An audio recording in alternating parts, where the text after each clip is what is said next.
Hey, Bo. Can you hear me? Give me a thumbs up, please. I'm about to get started.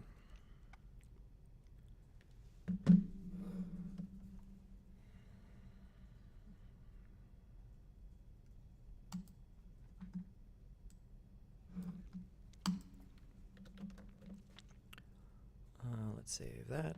Let's turn this off. And good. And over here, save incremental.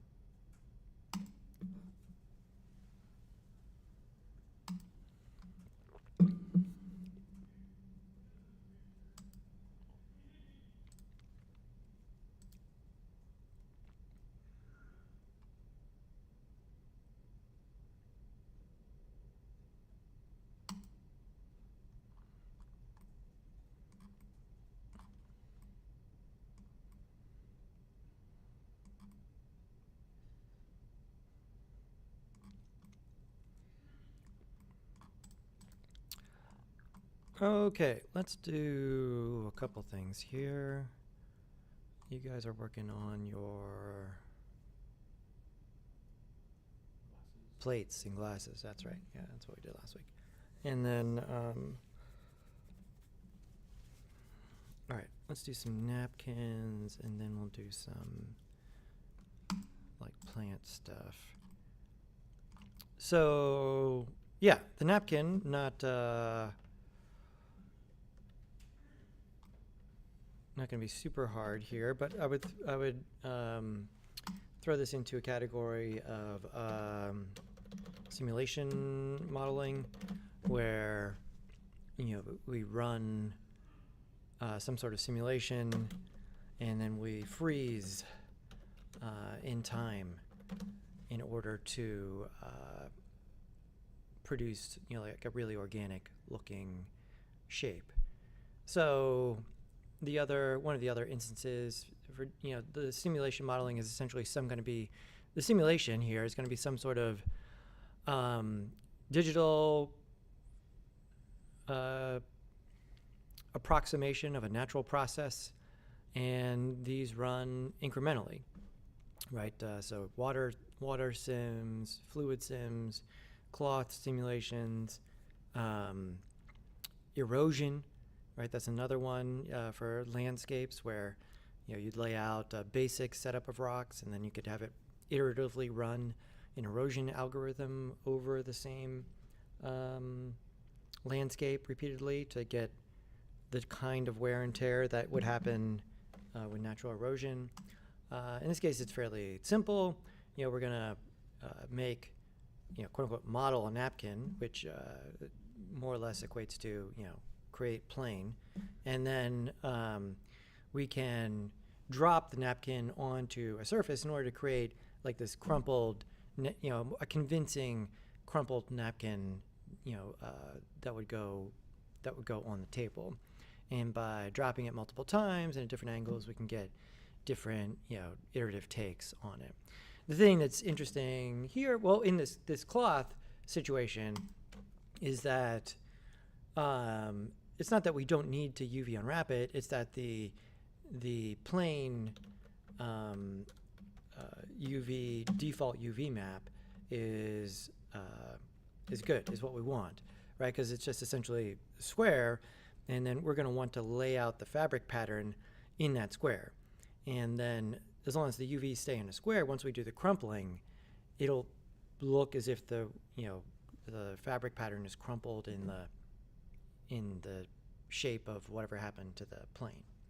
So yeah, that part of it is fairly simple. So the painting part of it here is kind of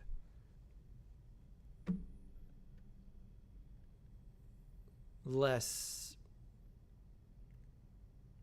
Well, it depends here. We'll still let's model them first and then take them over. But yeah, we'll make several meshes, all with the same UVs, And then the issue here comes in whether or not we would want to put any sort of bespoke dirt or spilled wine or something on one of different napkins, in which case you would need them to have their own separate UV space. So it would just depend here. There's some options. If you understand how the parts go together in the workflow, then you could be kind of loose about it here. But let's look at the basic simulation stuff first. So your basic cloth napkin is going to be like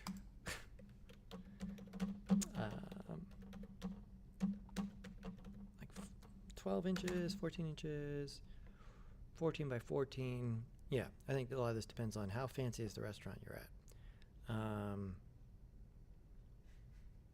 Yeah, let's say 14 by 14 for lunch or tea. So this is, 2 meters. And so if we shift A and make a new plane, have we used cloth sim in this class before this semester? Didn't we do it the other day for, I remember doing it recently, but I can't remember what for. Oh, for Angie's thing in 240. Yeah, okay. And so here in the plane, let's go ahead and say 14 inches. We don't really need to go through the whole calibration process because, there it is, it's a napkin. Now, the simulation part. So we've got this, and I'll just label this table for the time being. And then I'll label this napkin. And then up here for the napkin itself, under our physics, we can say cloth. And now it has all of the parameters for cloth simulation. There's a ton of them here. We're not going to talk about all of them. In fact, we'll only talk about a few. By far, the most important parameter for cloth sim is the topology. So the most basic thing here is that if the whole plane is just one face, again, one face is not going to get subdivided. That's not going to look like cloth. It's going to not really look like anything. But the general rule here is that more topology equals floppier. I think the way that works is that each vertex you can think of as like a little joint, like connector, and then each edge is a tiny little spring. And so if you think about laying something out like that, if you have much, much more dense topology where there's many, many more connectors and many, many more springs, it's going to be a very floppy thing. Versus if there's fewer of those, it'll be more stiff. There's a lot of other parameters here, but this is now that you know how to manipulate topology to some extent, that this is an easy way to access the way that the cloth sim works. Like this is going to give us a way to fairly easily produce these like naturalistic looking bunches of cloth, but it can be super complex, and you don't want to get into a situation where you're just dumping a ton of time into fiddling with all of the physics simulation parameters, because there's in all the programs, every time you engage with this physics sim stuff in a direct way, there's a ton of parameters, and it's very easy to get off track in terms of overcorrecting on one parameter and have that cascade and some problem in the other parameter, and yeah, it gets difficult. So we're going to try and keep it simple.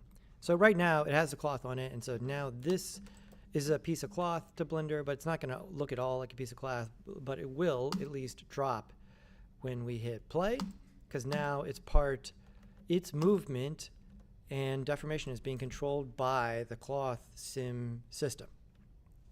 You're no longer in the world of keyframes, right? And so, yeah, you want to use these systems for when they make sense, and this is one of the instances where they make sense. How do we get it to interact with this? Again, you have to be in the system. And so Unity works like, all of the programs work like this, where the simulation system is a subset within the whole thing itself. So you can have stuff that is part of the physics simulation and stuff in the scene that's not, that's completely ignored. And so it's not, why not just have it simulate whatever's in the scene? Because, as per usual, that would be expensive. You know, like that would be a undesirable default, because depending on the complexity of your scene, trying to simulate all of the collision bodies that may need to be happening could be a ton, and would just really, really slow things down. So it's much better to have the system be opt-in, right? We have to say this, this, and this are part of the system. And so this doesn't get cloth, it gets collision. So this is, again, an important thing about working with simulations, is that, especially here in cloth, the thing I would write down is that a cloth simulation is a subset of what's referred to as soft body simulations. And so soft body is anything that deforms when it interacts with other stuff. So, you know, jellyfish, cloth, squishy things, you know, all of that stuff is in the soft body category. Cloth is a subset thereof. The other type of physics simulation would be a rigid body. And in general, these two terms are consistent across most of the programs. Although, for instance, there is no default soft body sim in Unity, because simulating soft bodies is way more computationally expensive than simulating rigid body. A rigid body could fall and hit other stuff, but it will not be capable of smushing or breaking apart or anything like that. It'll just hit other things and not occupy the same space as other objects.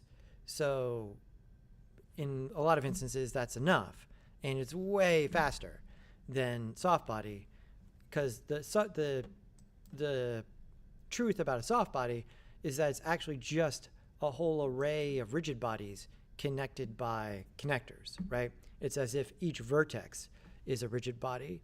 And so by that logic, every soft body is many, many, many rigid bodies, right? So there's that. Okay. And so here, a lot of times you'll have something that you want things to hit, but you don't want it to move. Okay, so that's just commonly referred to as a collider, and that's what we want to have here.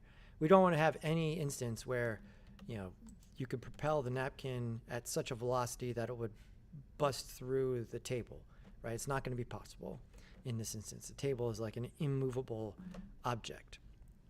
And so here, this gets collision.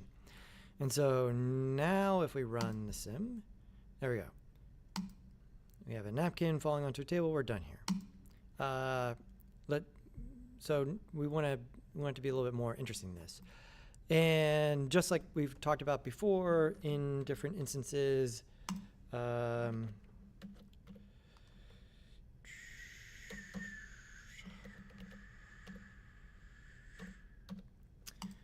the CG is too perfect, right? And so, especially in these simulations, you can get these really weird results that are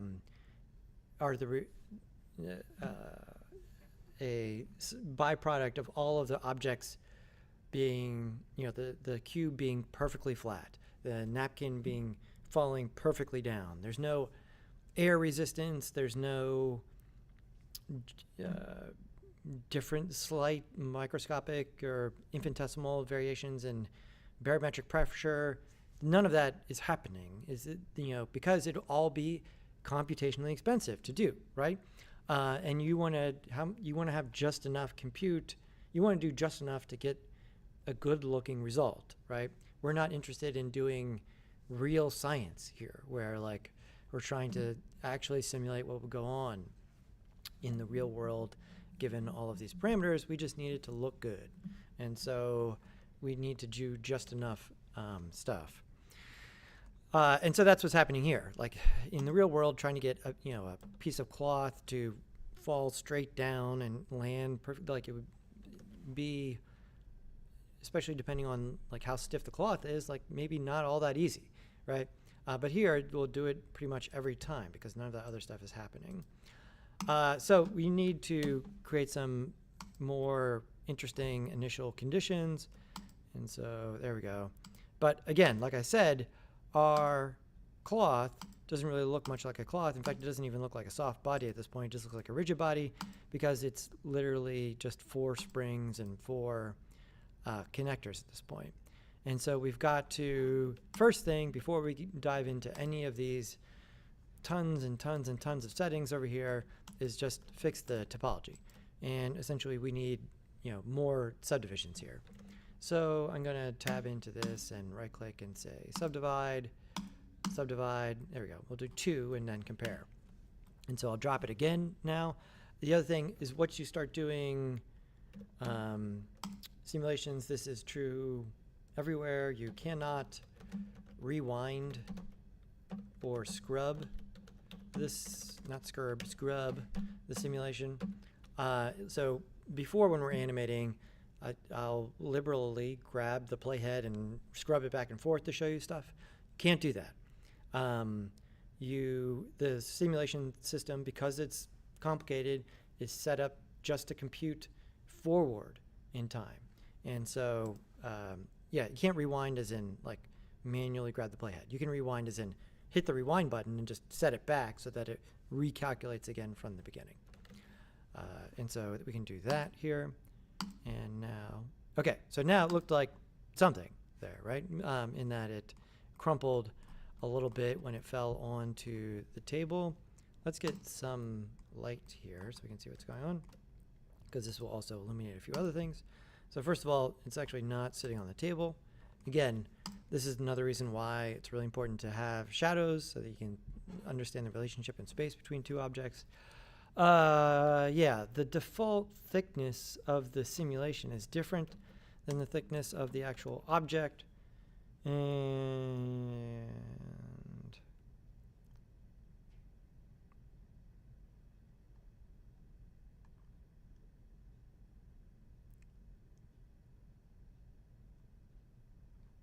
where is that one?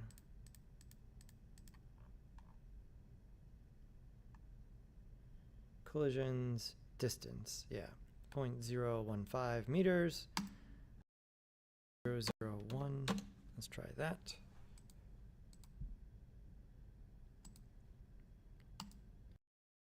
0001. And let's try that.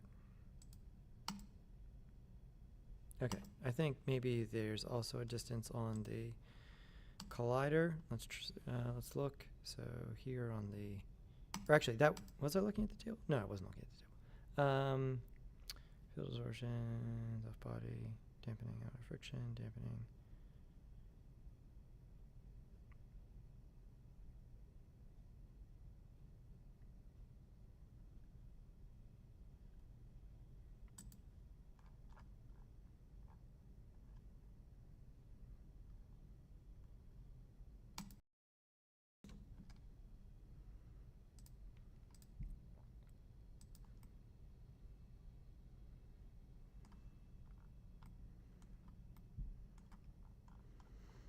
I don't remember us running into that before.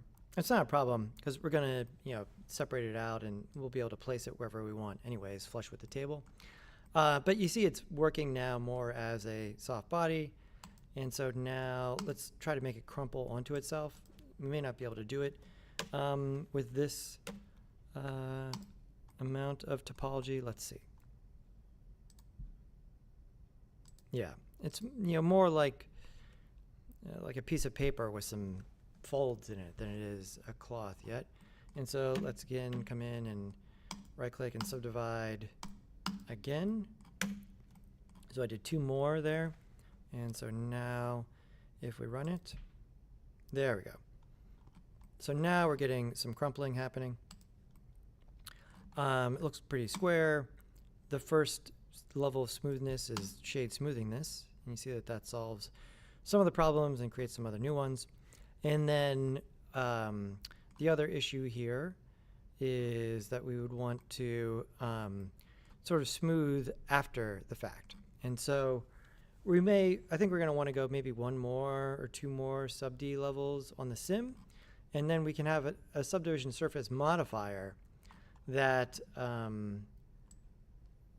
smooths out, that we can use for smoothing, that's not at the level where the simulation is happening, right? Because the simulation is not going to take into account the modifier topology. It's just going to take into account the actual mesh topology. So with that in mind, let me just put some colors on these things so you can see what's happening.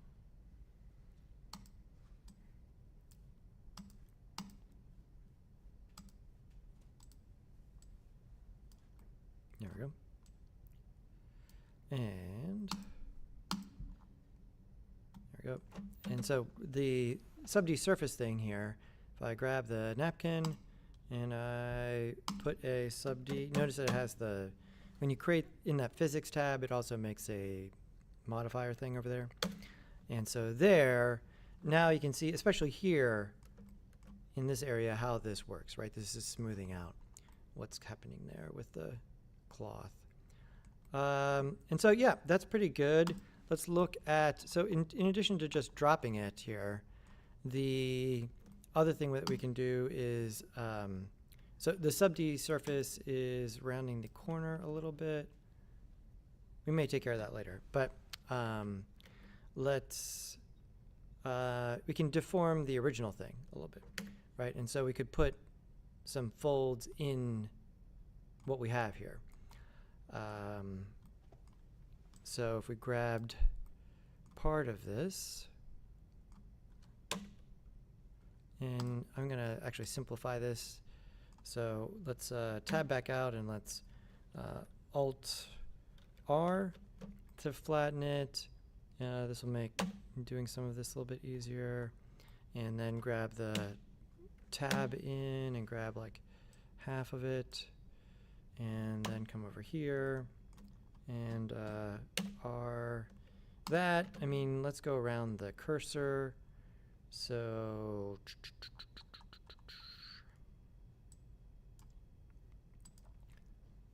grab this, put it here, then grab these, and if we rotate there we go, get these. And then if you rotate according to the cursor, we should be able to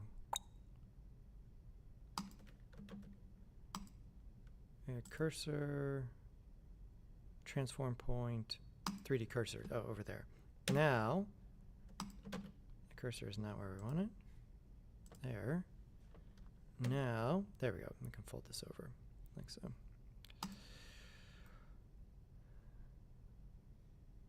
And then over here,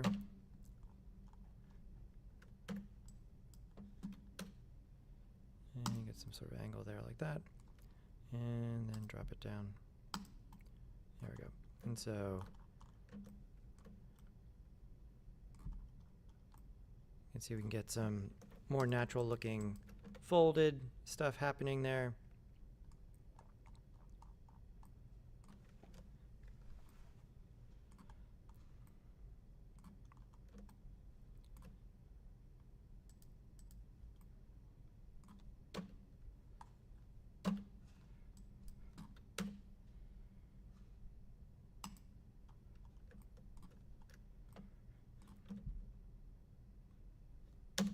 There we go. Okay, that looks good. You can see how this is very naturalistic, and without the sub-D surface,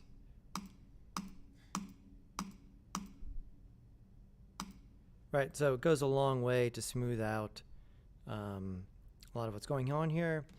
The next level with the whole thing here is this is the other computation saving thing, is that usually by default the object doesn't collide with itself, which is not possible in the real world, but is the default here again in order to save computation. And so if we come back to here and check the self-collision box, let's look for, I think it's self.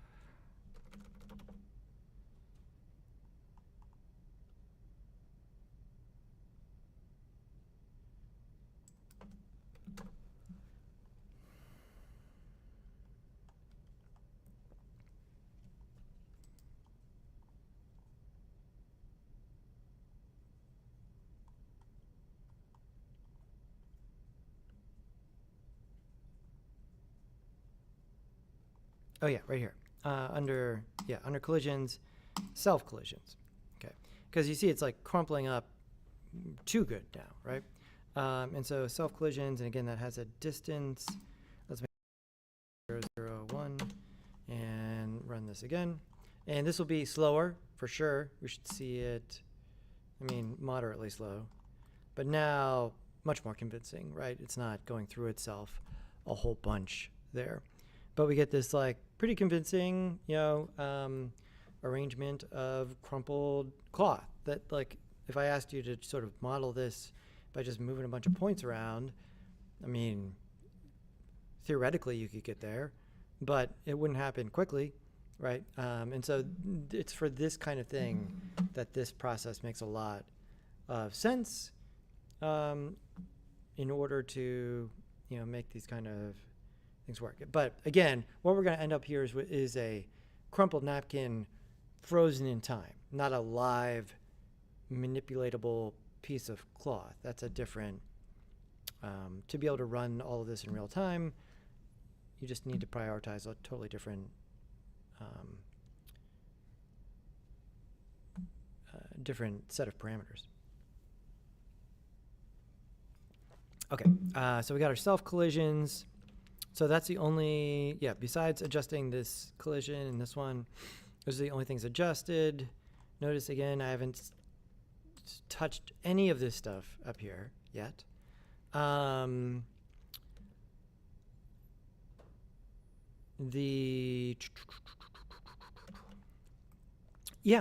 I'm happy with like the level of stuff that we're getting here. And what I was saying about the UVs is that this is just a plane. And so in the UV editing here, you'll see that it's just this, right? So even if I were to come over here and we want to keep these UVs. And so, Arlinka says she saw a method of doing muscle simulation through Marvelous Designer's Cloth Sim. Yeah. So the, let me just finish this now, I'll get to that. But here, this is how we want to paint the object, right? We don't want to deal with this here, right? We want to be able to just make a cloth pattern and have that work. And so we do not want to unwrap the crumpled one. We want to just deal with this. And so if I leave those as is, and even if I came into the shading here, and I'm not doing this upside down. If I did, it was falling. It's weird.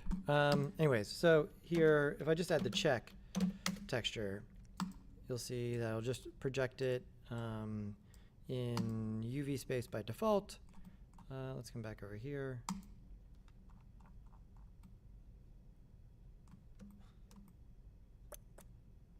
did I like flip something when I wasn't paying attention? Oh, maybe. Oh, I just fast forwarded. It somehow went below the table. Okay, so there you see that the check pattern is laid out in UV space, which looks like, you know, a possible thing. And so now it is not, it's kind of not sticking to the object, because actually I think we need to specify that it needs to be in UV space with the texture coordinates node. So if we come over here to the shader view and look at this, if we grab this and we Control T, that gives us our things. And then, yeah, we want to use UVs. And so that's what needs to come into here. Immediately, you'll see it sort of work. And then if we, again, rewind here, back to the timeline. There we go. And so we have a pattern that's sticking. So yeah, this is the other tough part of wrangling physics sims. Like if we're doing this for animation, is, you know, with soft bodies, at what point does something just come to rest and stop simulating?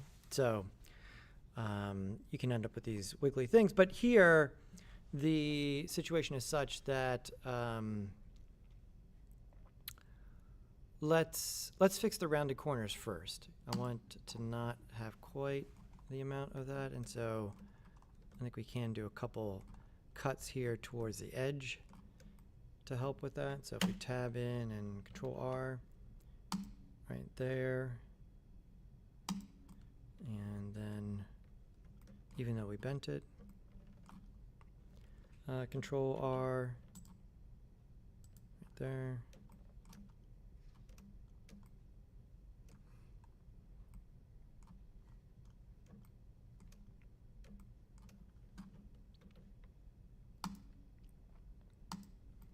And then over here.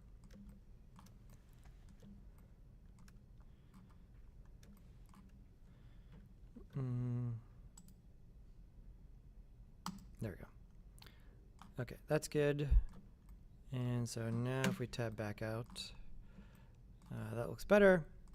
And then if we run it, I'm going to actually rewind and then duplicate this. There we go. And turn off the original napkin, have my duplicate, because I'm going to run this like so. There we go. That's I like that crumpled look there.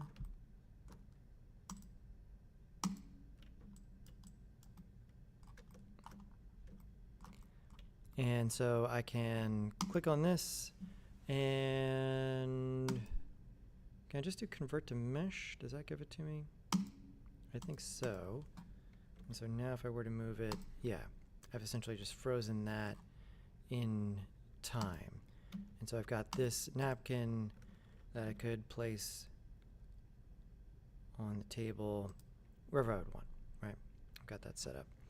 And then I could come in here and you know, rewind and drop another one, right? That's why I duplicated it before. You know, so I've got my, this is like it's like a famous Christopher Nolan magic movie. I don't want to spoil it for everybody. And to make it sufficiently different, maybe I grab this and, well, first of all, let's duplicate it over here. Again, take this one and just give it some different starting conditions, and then drop it again. There we go, like that one. Right click, convert to mesh. All right, so I've got two of them that work here.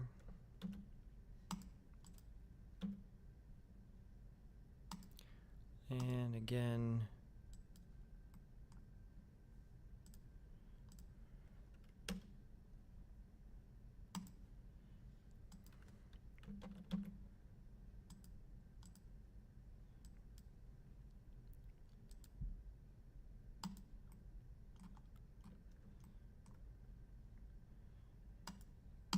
convert to mesh.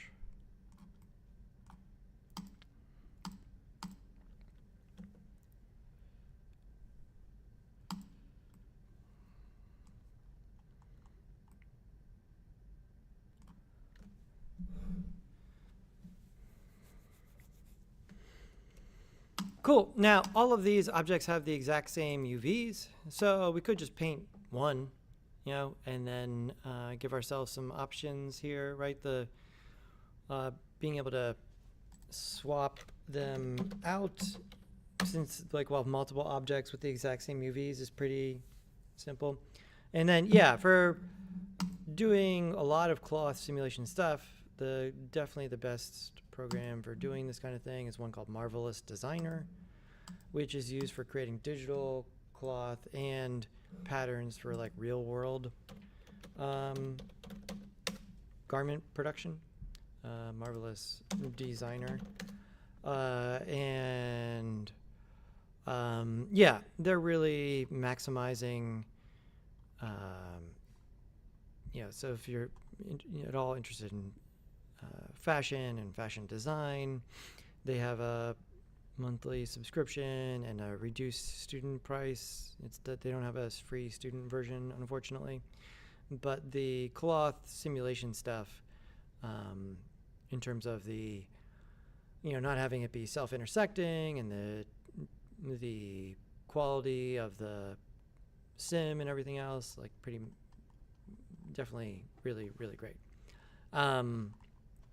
And then they also, for reasons that are not quite clear to me, they have a separate program called Clo 3D. I wasn't sure if this was started off as a separate thing and then they bought them or what. But yeah, it's very, I think the interface is a little bit different, but and then there's a lot of work in Clo 3D for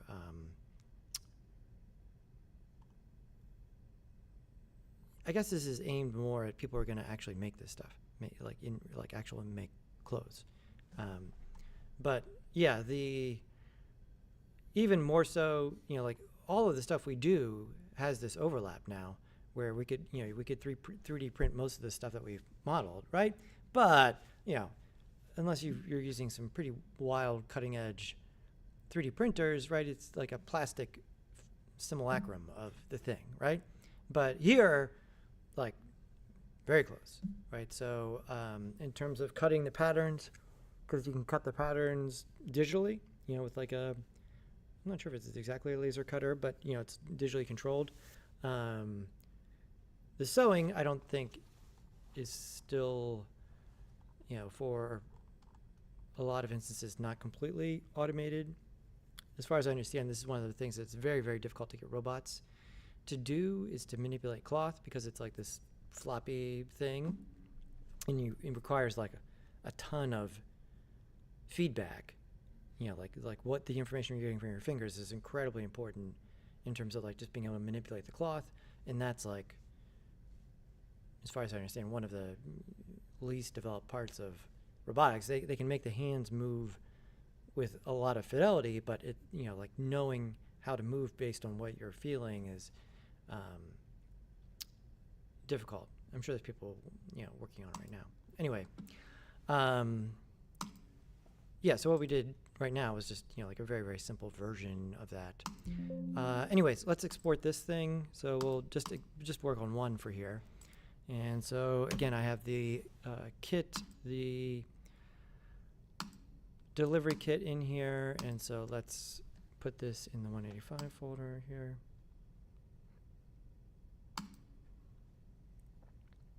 And this will be napkin. There we go. And then over here, we can import this.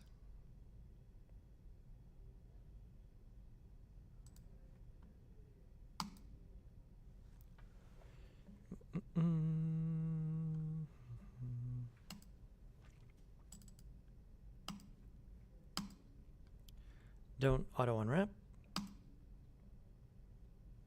There we go. And Yeah. So here we got the situation where this is the thickness that we specified was in the simulation data, not in the actual mesh, right? And so, because this is still just one plane folded over, and in this case, we want to be able to paint both sides of it. And so, in order to see that here, we can go to shader and don't, essentially, if you say double-sided, it is not going to do the backface culling, right? And so that's what we want in this instance. And now, this is one of those rare instances where do we want to bake the mesh maps? And probably not, right? And so, because if we bake the mesh maps here, just to show you the issue, this is what we ran into this morning in 200, is it would be baking the ambient occlusion based on this setup. And so like this folded over that will shadow that. Just to so that you totally understand what's happening here. I'm going to bake the mesh maps. Bake. Yeah, you saw the ambient occlusion map there. Return to painting mode. There we go. And yeah, you can see how much the ambient occlusion is shadowing things here with everything folded over like this. And so this is an instance where we definitely don't want to do that. Do we even need the other maps here?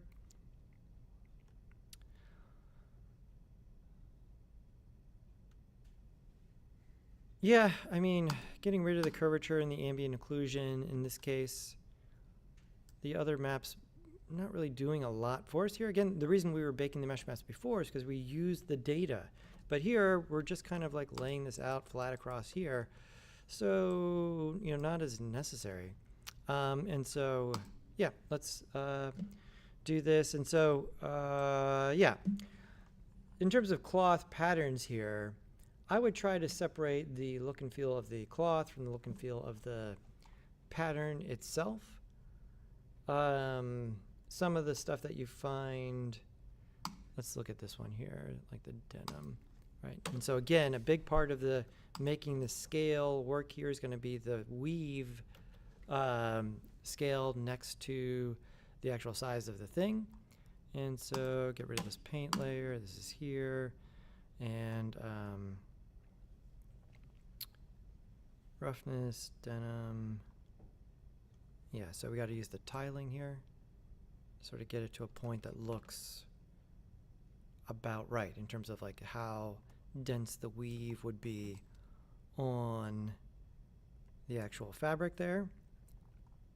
And so this would be an instance where we use this perhaps as the basis for the actual weave, and then maybe we make our own pattern on top. And so if we make a fill layer here, you see I can kind of white out, but in this fill layer, let's just do color. And so now I could, yeah, do whatever I want. And so one of the things you could do here in terms of like geometric patterns is come in and start to use perhaps the tile generator here of any type, right? Maybe this. Right. And then a gradient.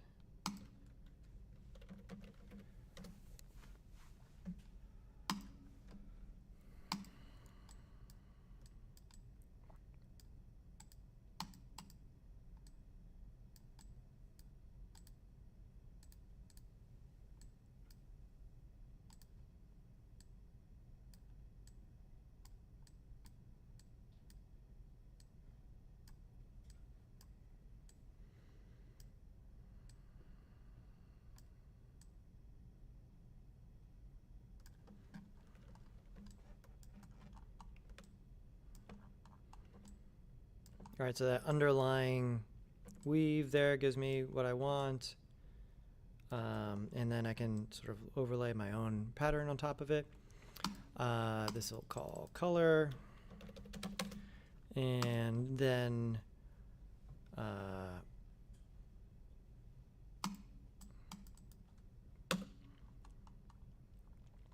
there's a bunch of options here.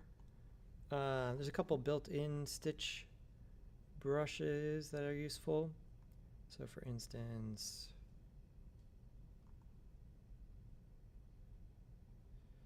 straight stitches here. This needs to go on its own paint layer. So I think a good one here is to click, shift click to get a line. Why is that gigantic? And so let's do this. There we go. How's that look? It's a little too small.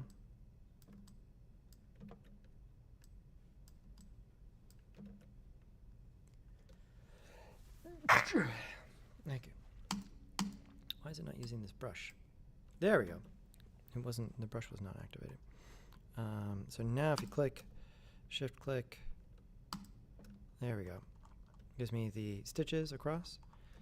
And you can do this on all of the corners. Click, shift click, click, shift click. Right, so again, the wisdom of keeping the UV straight while the object is, right, because imagine trying to UV unwrap this just really arbitrary, folded shape and then trying to draw this straight line across it, like that is not what you want to be doing. Right, and so a very solid way to create the stitches that we'd want to see there on the sides. Let's save this.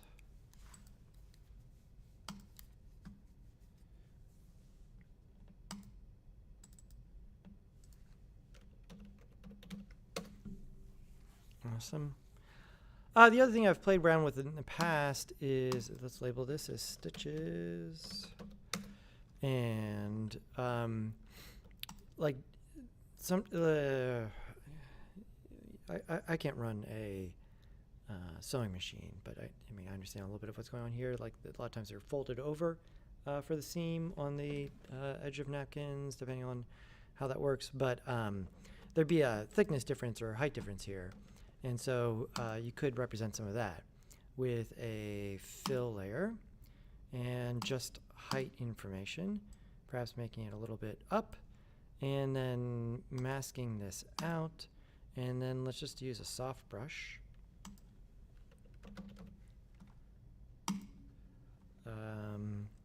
To erase some of that.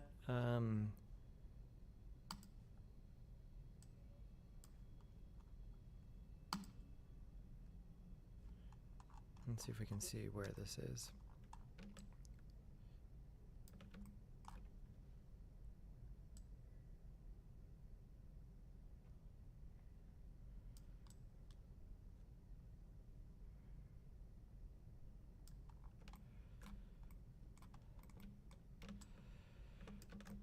Oh, my brain is exploding between the Blender Substance Painter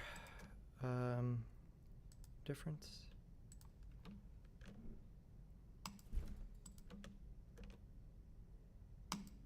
There we go. And let's see to what extent you would need to dial this up to see it here. And so if I come back to here and manipulate this, yeah, you see it happening on the edges there, right? Sort of create that rounded edge. Yeah, see, that works. Yeah.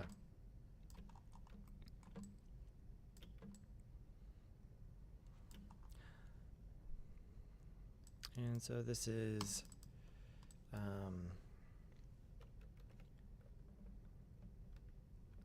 height. And then in terms of stains, right, you can sort of have some fun here.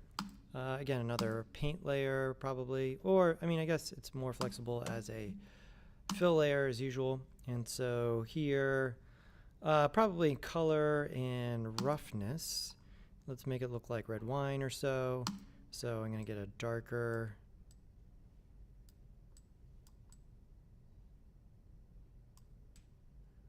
red here and make it a little glossier. There we go.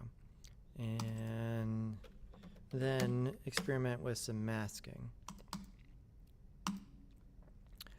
And over here,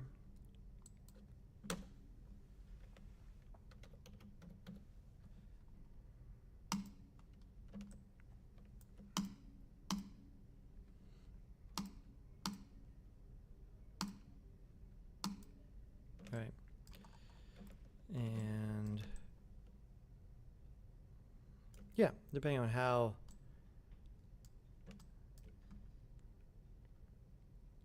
intense things got at dinner.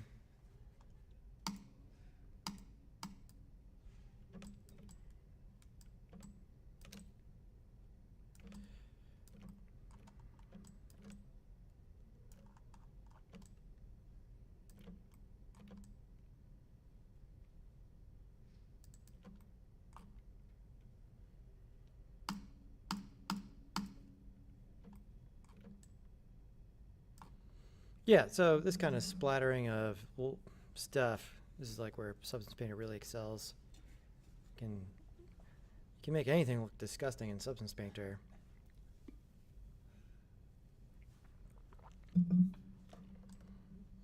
Those of you who want to go into the horror game industry,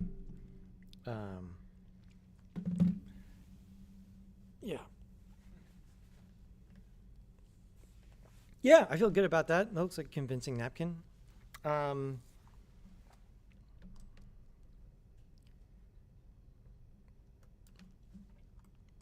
so there's a lot of room for experimentation here, like in terms of the making your own, like the pattern itself, you know, depending on what you're doing with the weave. Feel free to explore over here, but try to put your own mark on it in terms of, you know, not just using all of the defaults on whatever it is that you can find, but you can see, you know, a lot of different fabric patterns over here. Like I said before, some of these may be way more adjustable than others.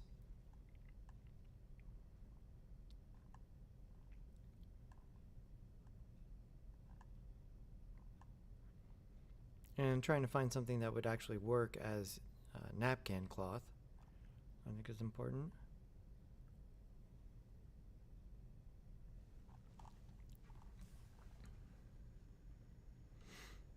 Isn't there an embroidery thing?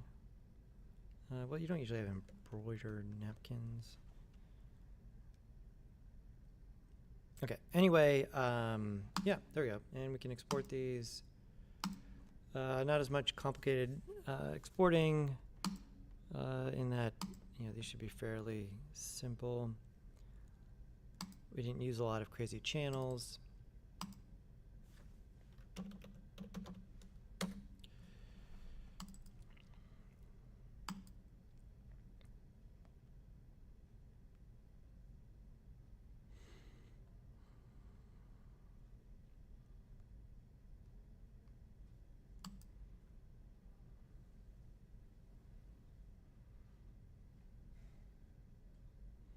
And make sure we use the Blender output. And then back here.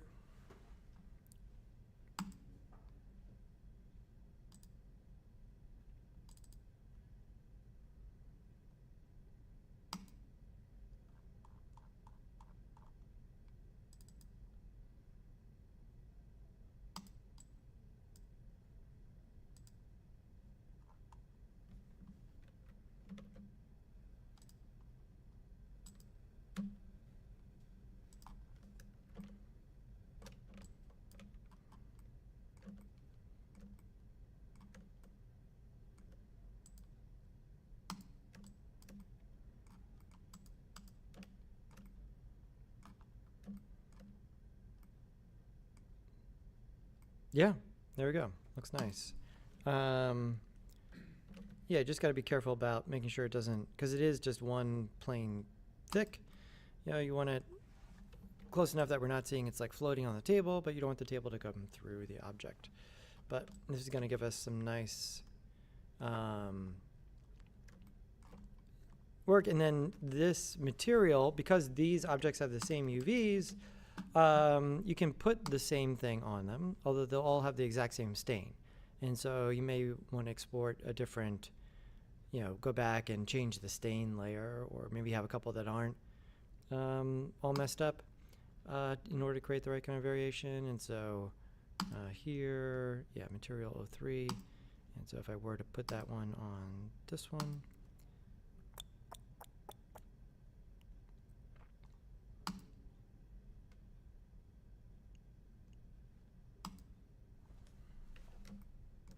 how about this one?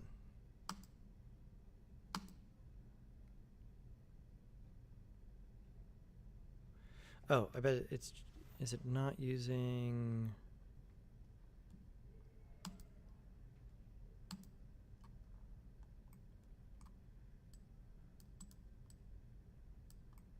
It's using the UV map.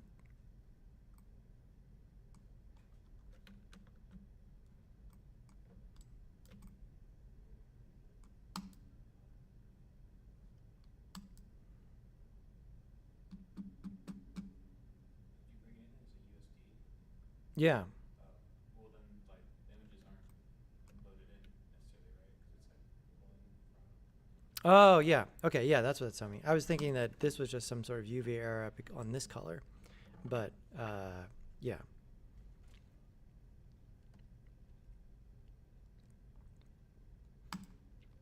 So we need to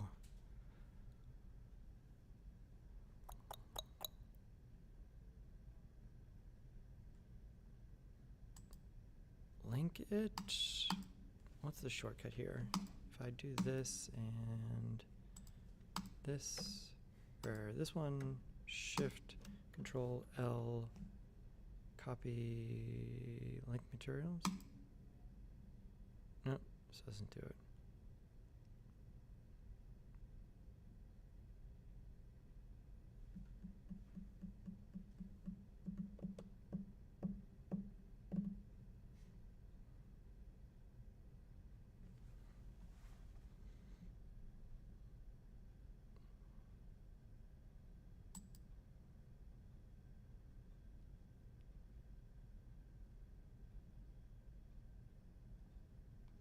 Yeah, because when we used to do it, we would make it by hand, make it the material by hand, and bring these in. But in this case,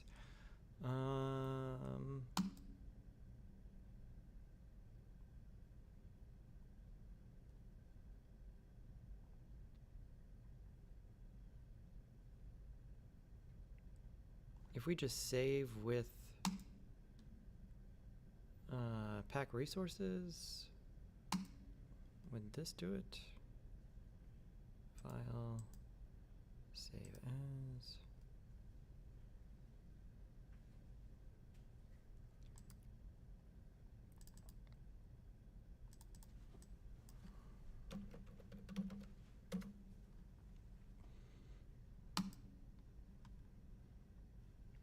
And now if we open it again,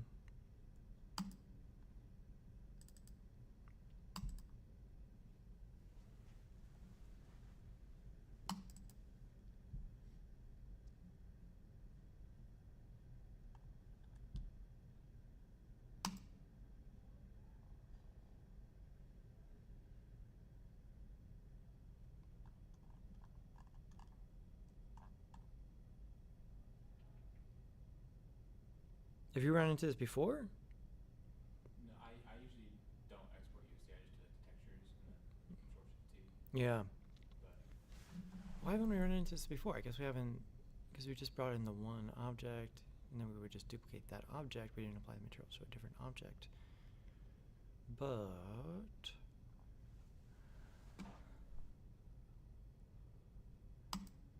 Manitou Pack, is it a different material? Or like the other napkin?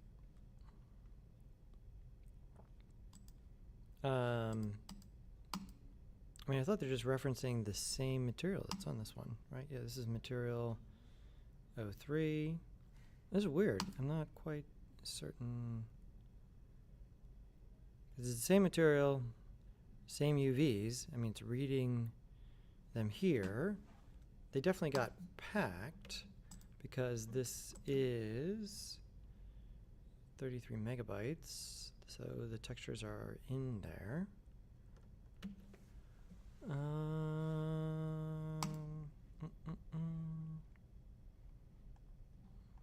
Let's see.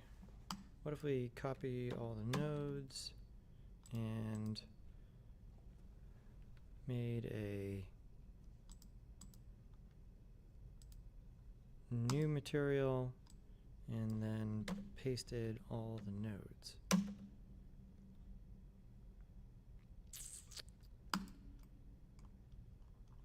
That's weird.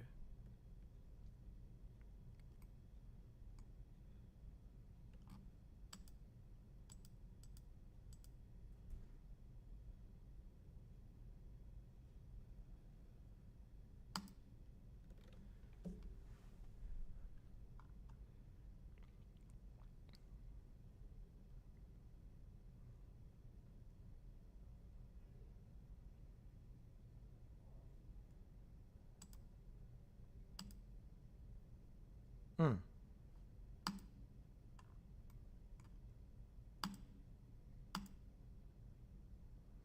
Okay.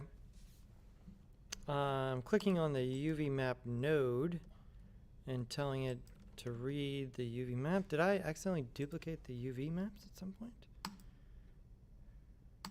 No, there's only one UV map. Okay, so whatever happens with the USD import and the configuration of this node is obviously not optimal. But okay, so that's what worked, not the packing of the resources. Because if we do it here, if I grab this and I just select it again,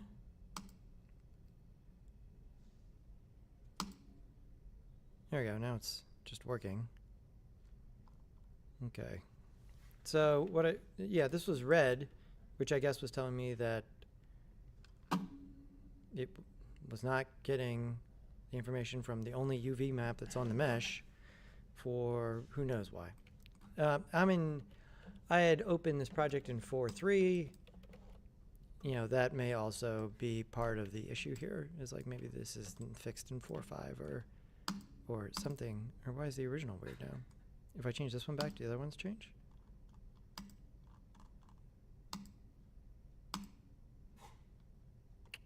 Oh, come on now. What is... This is just... I'm just getting trolled in Blender. Why is this UV map called ST? Or the other ones are just called the appropriate UV map?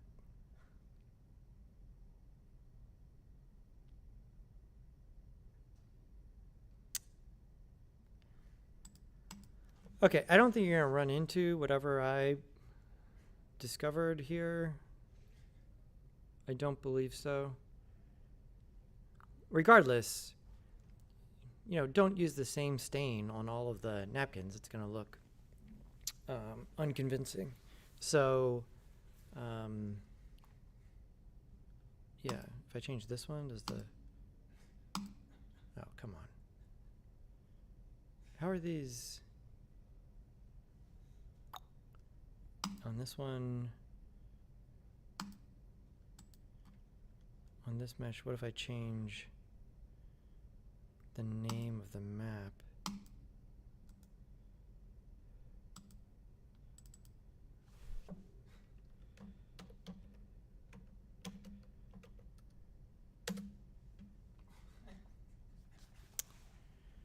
Man.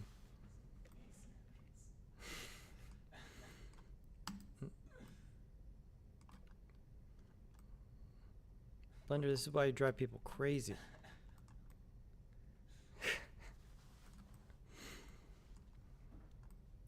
Blender, is it really free? What price are you paying? With your sanity.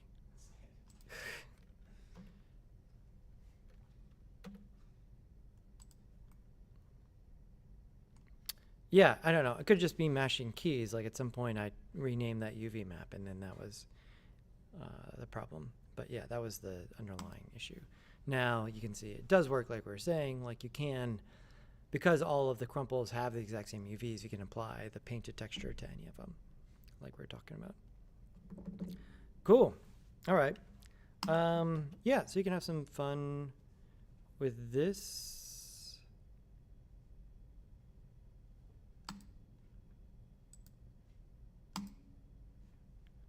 Okay. Cool. Does it make sense to you?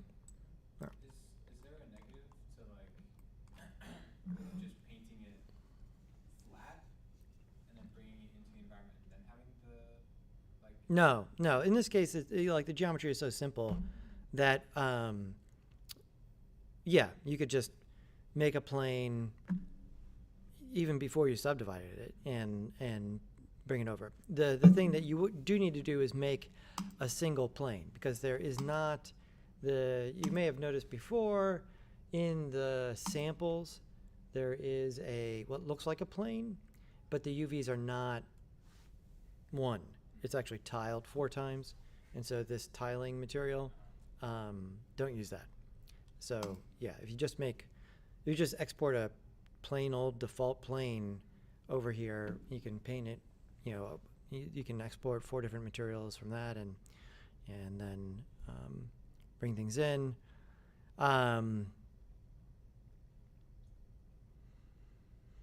Yeah, I mean, part of the other thing is, you can have multiple materials on an object. So you could export the base material here. And so if I did that,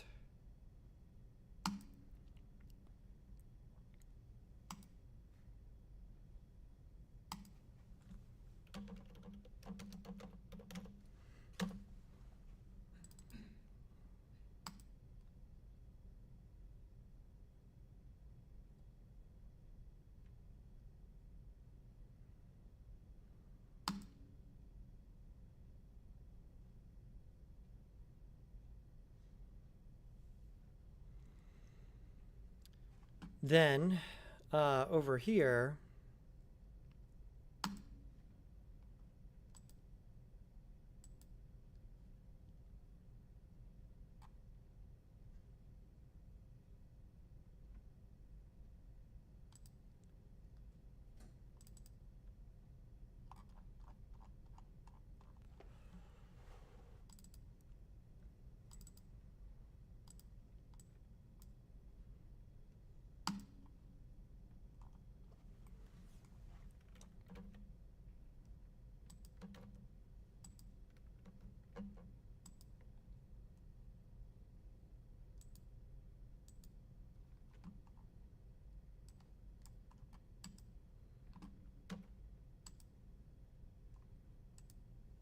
where is it?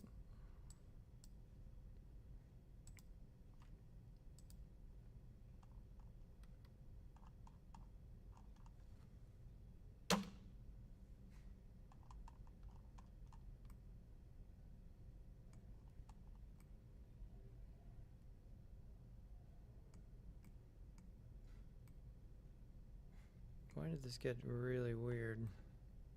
Is it way high up, or is it way...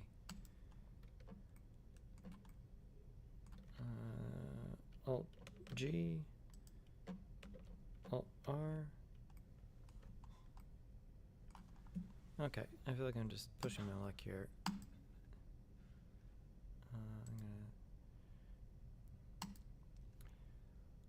I'm gonna restart Blender. Anyways, you could export your base and then composite in different stains.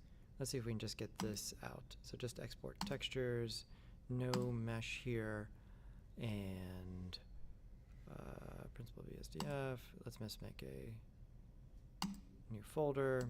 And this is just stain. And there we go. And export. And then back here, just ignoring that for now. If we come back to here, I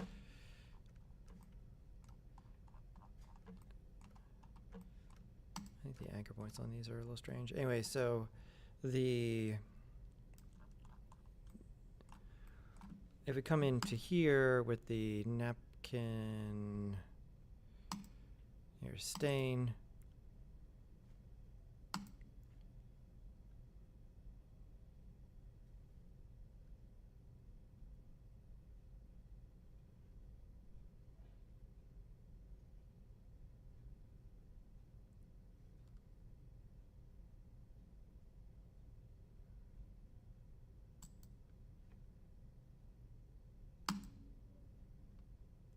Where are these things?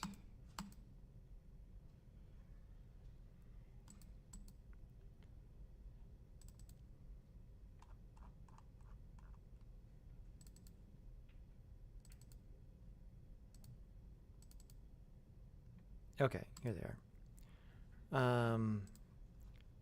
You could comp these in. So, for instance, here, this is already stained, but we'll bring in more stain stuff, right? So here, just the color, so you can see how this would work, right? And so on this one, if you were to bring this in, and we're going to want to probably, just darken this one with this one. So Shift A, mix color, and this one goes in here, this one goes in here. Put it in multiply and bring this in like so. And there we go. And here, if we bring this out, let's go.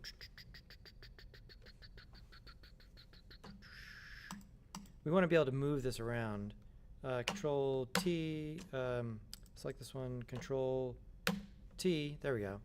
And so if we're in the UV and we just start moving, yeah, you can sort of like move the stains. And this is particularly useful in this, this is in rotation.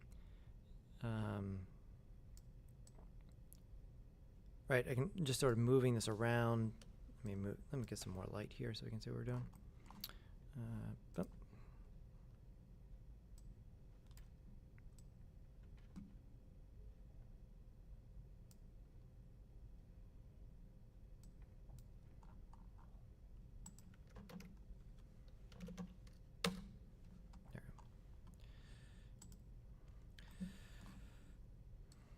Right, so I move this around, right? And if you exported the other one without the stain on it, now you could sort of just use this one stain and, it's a stain. You could probably get away with smushing it or a little bit and then also moving it around. And in this particular case, because it's just a square UV map, it's pretty easy to just move the stain to different parts or scale it up or scale it down. I might put a value over here so that then you could make it way bigger or not, right? And the only thing is that this one is just on color. And so if you wanted the shininess of the stain, depending on what it is, this person, it's getting beyond like loosey-goosey red wine dinner to like bloodbath here, like more of a Godfather situation. You'd want to bring in, you need the roughness information right here. So roughness, and the roughness information is going to be black and white. This is black and white, and so we need to darken the one with the other. And so this needs to be in multiply blend mode. So again, a mix color here. Again, if you don't want to go through this trouble, you could just, paint some different stains in Substance Painter and export them separately. And for our workflow in Blender, that's perfectly fine. For doing something in the game engine, that would be a little bit different. Multiply. There we go. Can we get some more light here? There we go. And coming back to here. And now, but you would want this to line up with this, right? The added stain. And so that means you need to run this to both so that they would be scaled the same and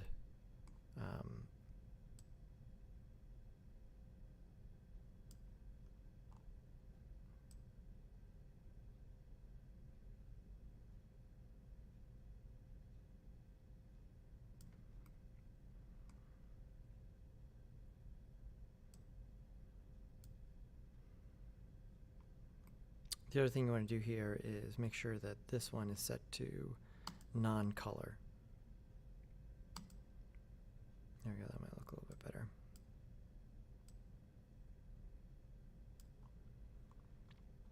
Pretty subtle in this case. It wasn't a super strong roughness thing. But anyway, yep.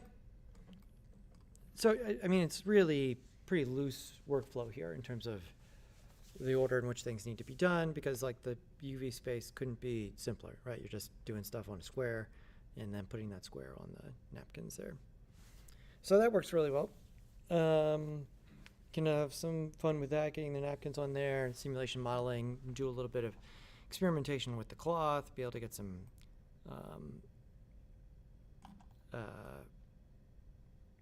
fun deformations for what's happening here. Let's save this. And let's look at what's going on with some sort of centerpiece here. We can start to look at some of this. Let's get some reference and sort of come up with some ideas.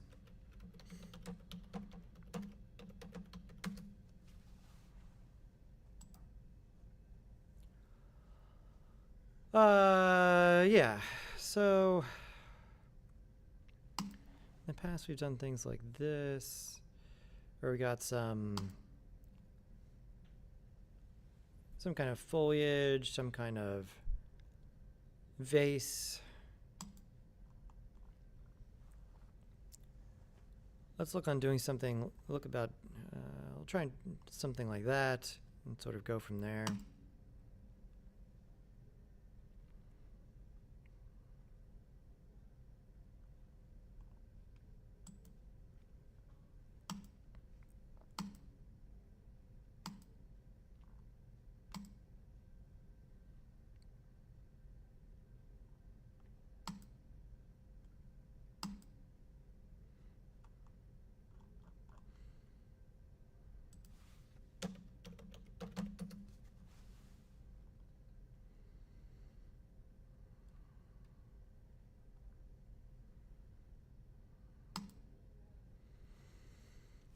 Yeah, we've done things like this before.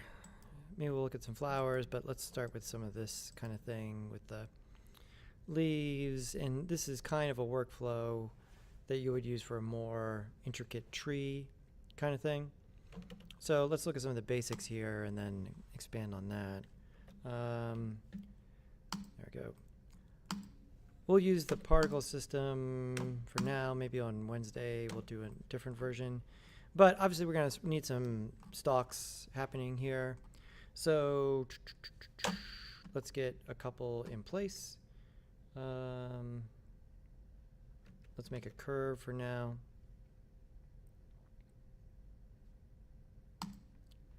And tab A, delete, enter. And I'll grab this to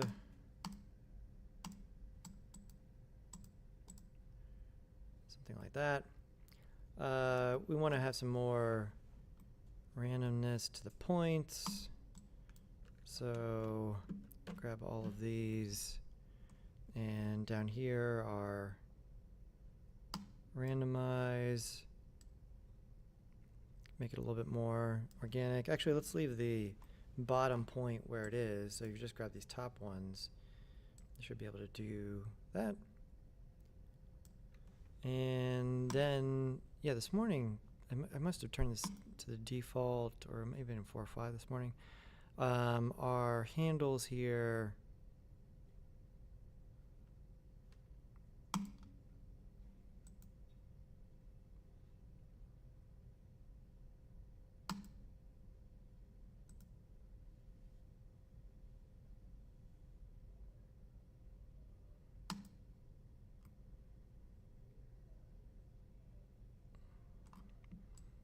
yeah, that gives us a little bit more curvature.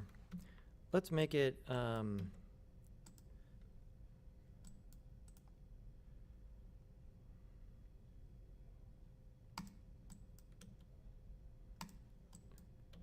free. There allows me to move them independently. Let's give it a little bit of thickness. Center geometry here, so we can see what we're doing too. About like that. This point feels too long.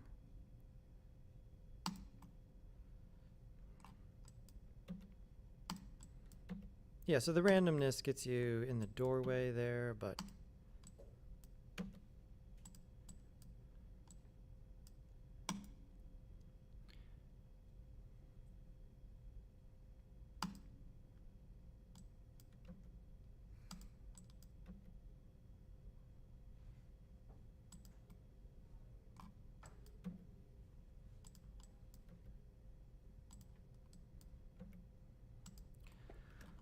and taper this a little bit. So come in here with the thickness tool and try to create some just arbitrary variations to give it a little bit more of a twig-like feel.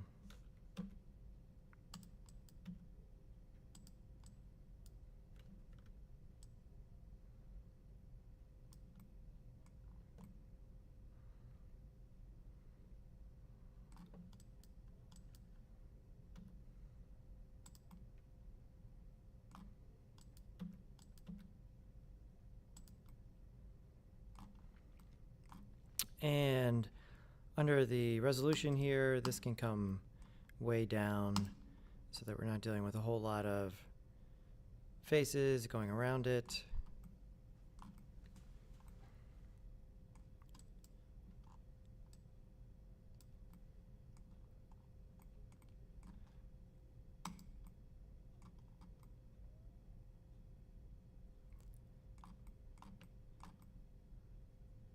And then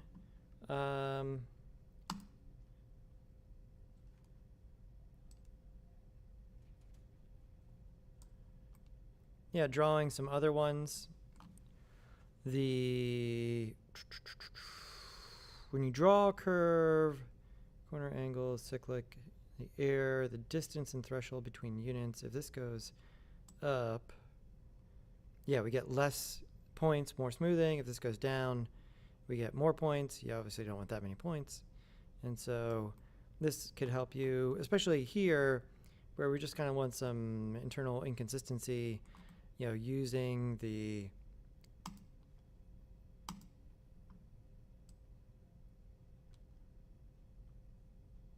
there you go. And so these allow me to be pretty inconsistent with the way I'm drawing, but then but they're flat. See how it's perfectly flat to this plane, because that's how drawing works in 2 dimensions. Then you can come in and grab the reduced points and, you know, move them in 3D space with the randomize here. And so again, you don't have to grab all of them, but that allows you to create a little bit more variation there. Again, you can grab these ones at the end and make this thinner, grab a bunch of them, and you can make them thinner at the same time.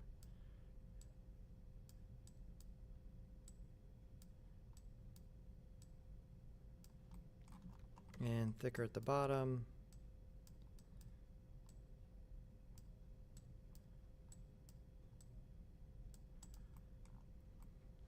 Okay, so that's pretty good, and I think these could be, yeah, that works. So now let's think about it. With the particles here, we can bring things on, and so a lot of the leaf pattern here is, leaves, we want very, very minimal geometry, and then use the alpha channel to cut them out. So again, we're going to start with a plane here. Tab back in. Here, this is going to be plant for center. This doesn't need to be capitalized.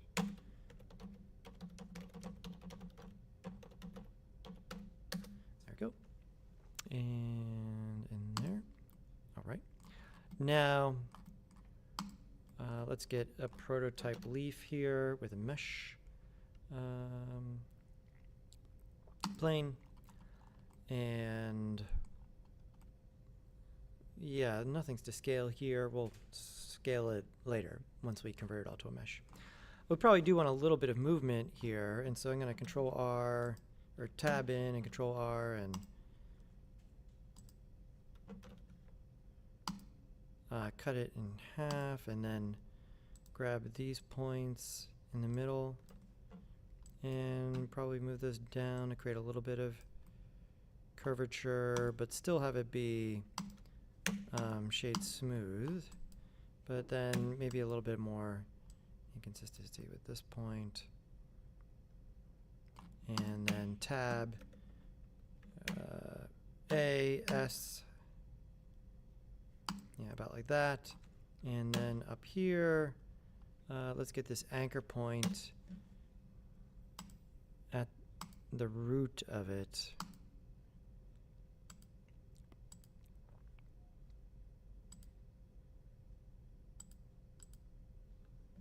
Oh, I need to be in object mode.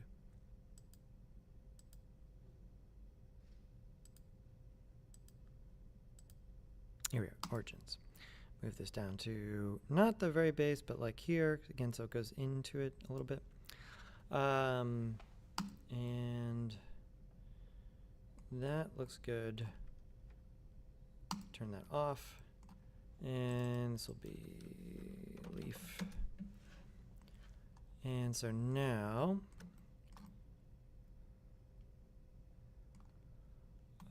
I think we can leave these as a curve. I forget exactly. Let's go in here, and in here we want to have, no, I think we need to convert it. So I'm just going to Control C, Control V this in case I need to go back for some reason, and then grab this and convert to mesh.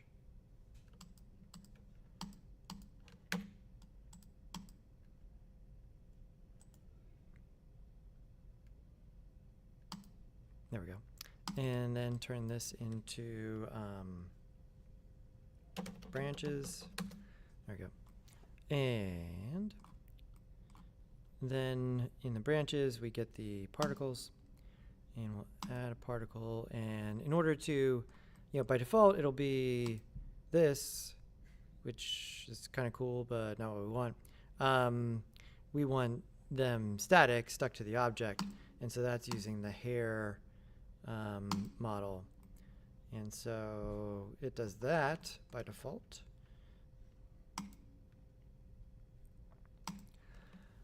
And this also simulates by default. No, it doesn't. It's not floppy. In Cinema 4D, it would be floppy by default. Oh no, if you say hair dynamics, then it's a floppy. Yeah.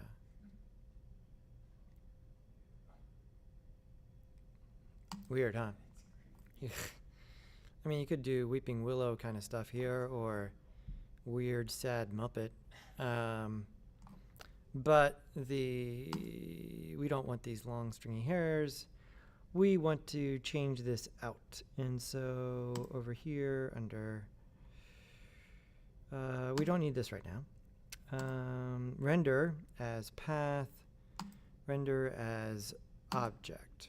And so now, of course, we can choose our leaf, and voila, right? We have these on here, and they're relatively well oriented because we took the time to orient our object and place the anchor point before we did any of this. And so that is important, right? I believe we want it facing in the Y direction, right? And we put the anchor point here at the end so that it does eat in to each of these a little bit there. Good. And so now in the particle settings on the branches, the first thing is the number, right? So you can have more or less, and clearly they're being randomly arranged, and so there's a seed in terms of getting a different random arrangement. The next thing you want to be able to do is control where we have them and where we don't. And we're going to need a vertex group for that. And so we need to create a vertex group. So over here under data, vertex groups, we will make one. And we'll call this density. There we go. And we will then go into vertex paint. And so here, F, make this bigger. And let's see, my settings might be messed up from previous painting. I want the brush, hard brush, radius, strength is to 1.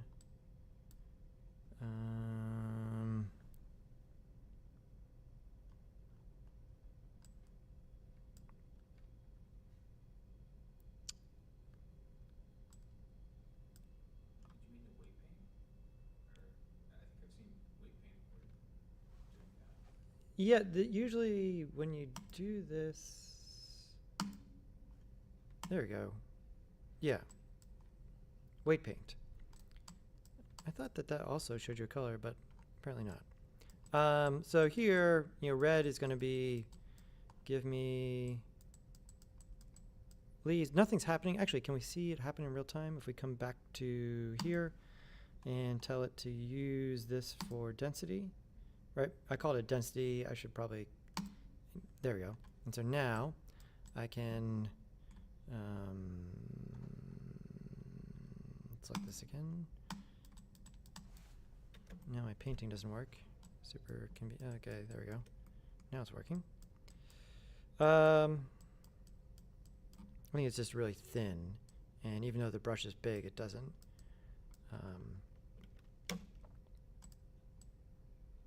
There we go. The brush may be a little too big for this thin thing. Right, and so now we can make sure that they're, in one spot and not another. And your blur brush may be your friend here in terms of, smoothing out some of the transitions. There we go. So now if I dial up the number, they still get, confined to that part there. And now we can do things like, let's first work on the scale. So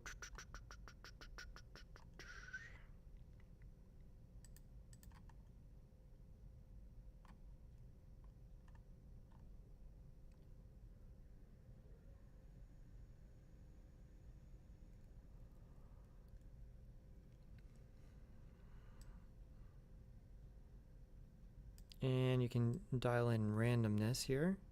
So we get bigger ones and smaller ones. And then the other main thing here is rotation.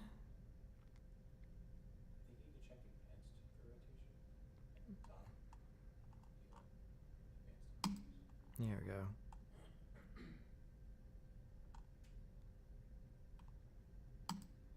Nothing more advanced than rotating something. And so now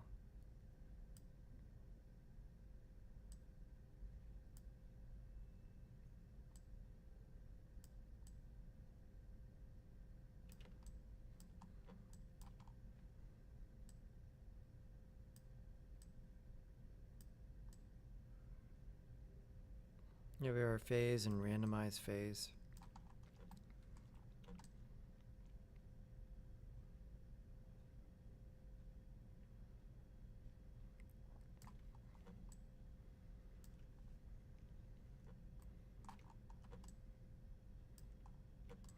Okay, we've got something to work with here. So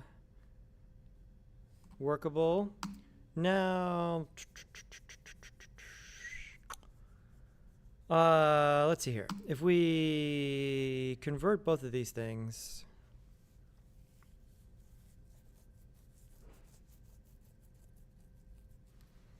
we may have to wrangle them later in Unity or in Blender, but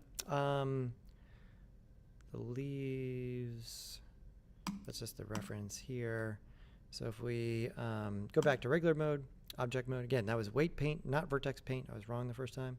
Object over here, you're using weight paint, but the thing you're painting is a vertex group, but not vertex paint.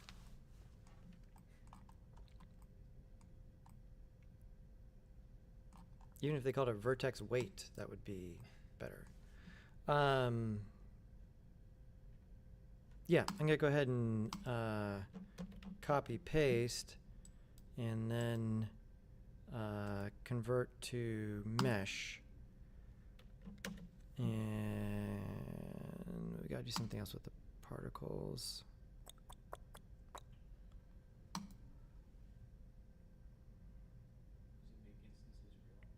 I think that's it. Is that in this menu? On the right, in the modifiers. Yeah, so in the particle system, make instances real. Very sort of Peter Pan-ish button. There we go. All right, and so that makes all of our leaves real meshes. Are they all selected by default? That would be great, because then can we just Control J? No.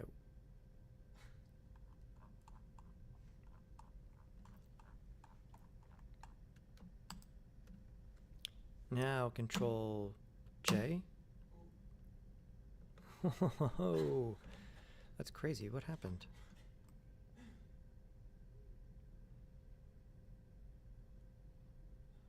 That's cool, but I have no idea what the hell happened there. Okay, let's step back. Was it putting all the joint ones as like separate instances? Oh yeah, because is the modifier still on for the particle system? For the branch?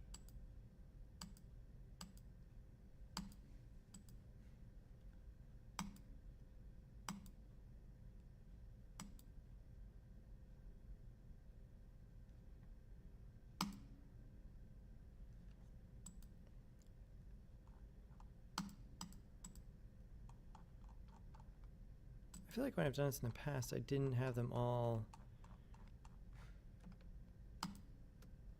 Let's try it one more time.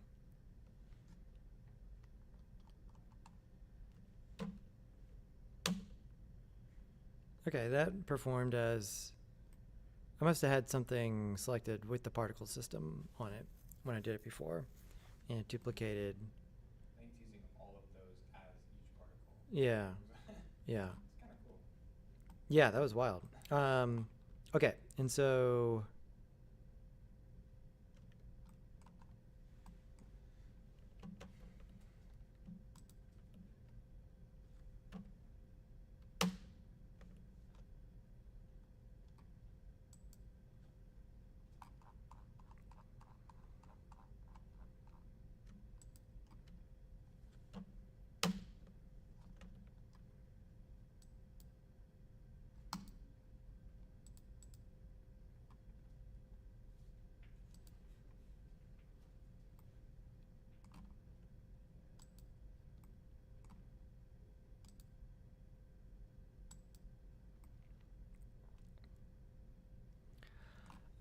Control J, and let's check in on the UV map here. And that is good. Okay, so what we want to have here is overlapping UV space so that we can paint one and have it work. Then over here, let's tab back out. We've got these that we should be able to unwrap pretty easily. And so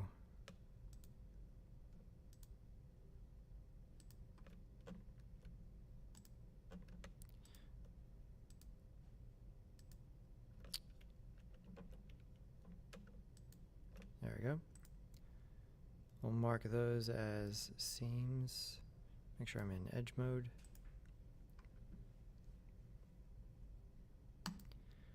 And grab all of those and unwrap. Beautiful. Okay, and so now we've got those, and then we've got these here. And so in the leaf, we're going to go ahead and tab back out, and then we want to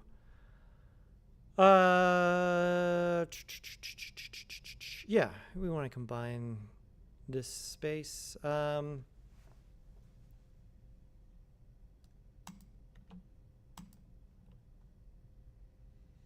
Yeah, so we just have one material for both of these. There's not going to be a whole lot of detail on this, like the branch center thing, so that's okay. So I'm going to select this, and Control J. There we go.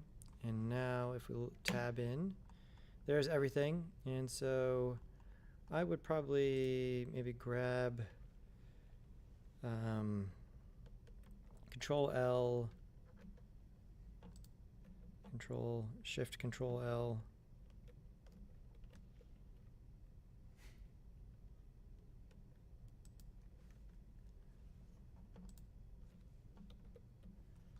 And maybe move those out of the way. There we go. And so now I can grab, I'm just going to pack this stuff, quote unquote, by hand. And let's just scale this down. Move it over. So I have enough space. And then G, S.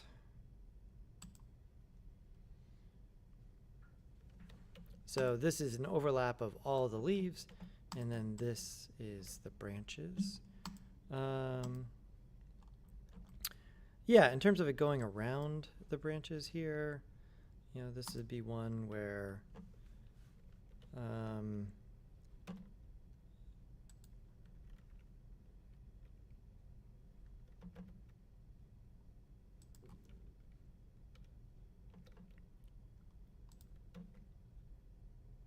just getting a few more pixels on this, I think, is probably a reasonable idea. So S, Z, G, S, Z, G, and even S, Y, no, S, X.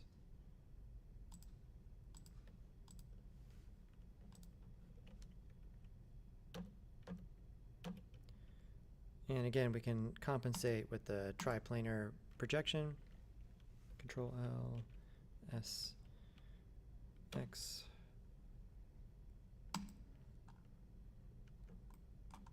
Good.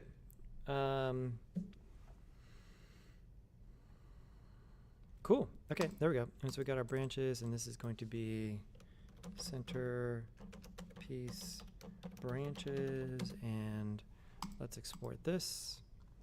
Now we got that worked out.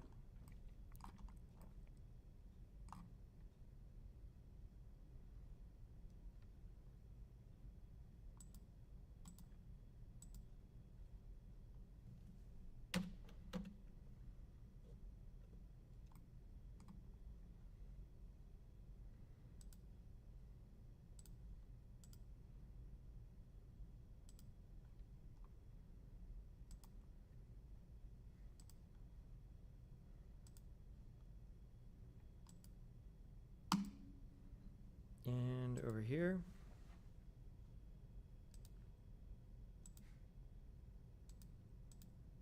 and a new one, and here.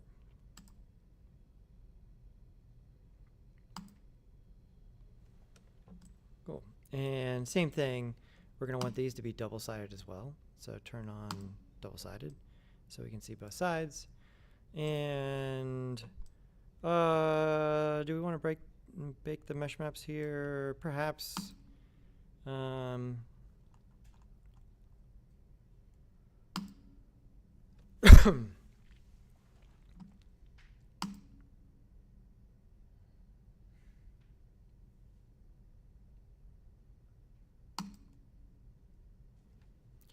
And in our layer setup here, we're going to want to add our opacity. It's going to go into our alpha channel there. And then, yeah, we have a bunch of different ways we could go about this in terms of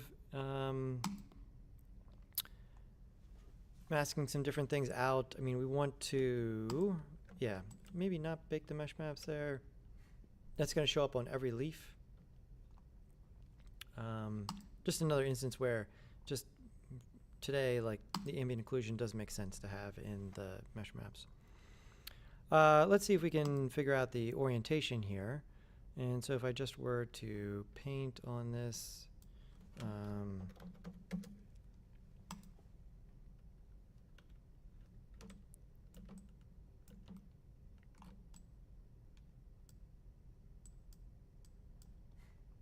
yeah, that's right. And so going in that direction is always away from the center, right? So that's the orientation our leaf needs to have. Again, because I took the time to get that plane correctly oriented before we duplicated it on everything.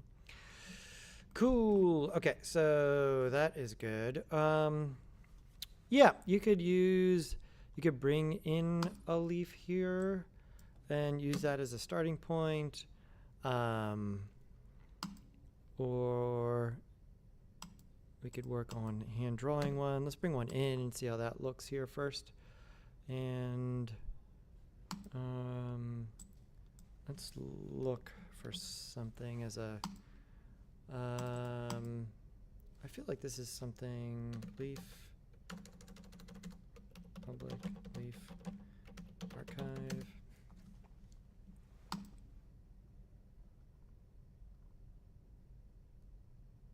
Relief.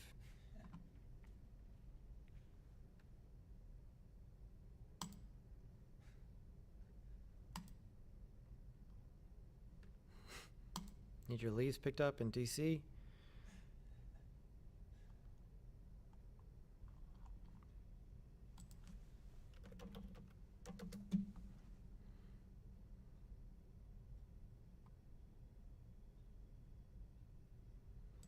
Let's go to archive.org.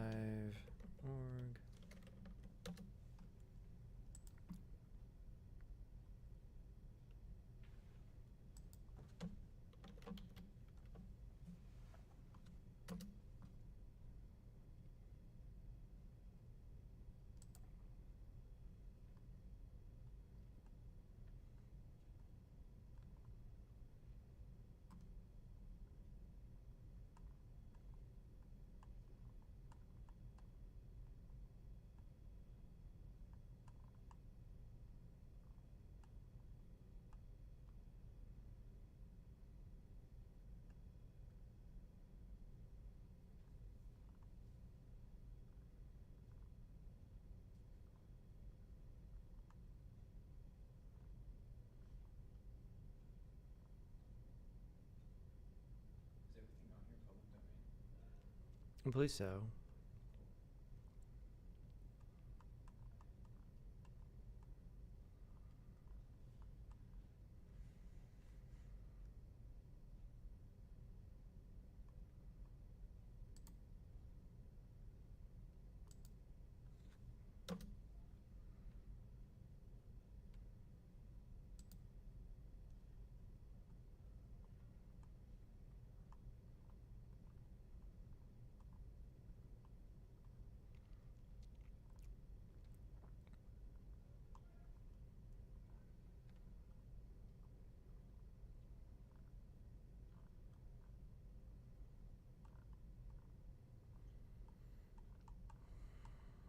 I feel like there's got to be.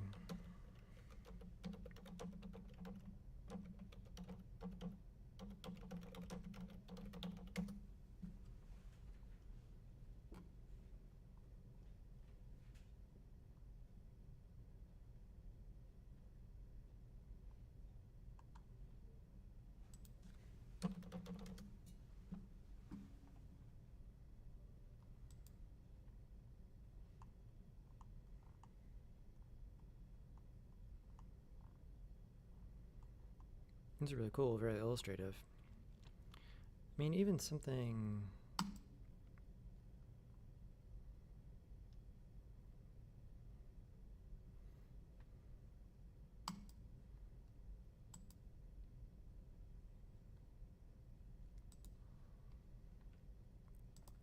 This would be an interesting project to use this. Let's see.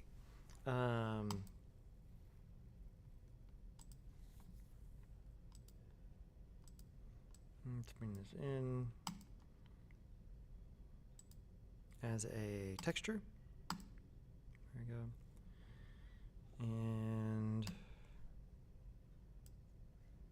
And I think we're going to want to reference this. Do we have no layers here? There we go. Yeah, so let's put a black mask in here, and then so have that selected, then drag this in and put this in mask. There we go. And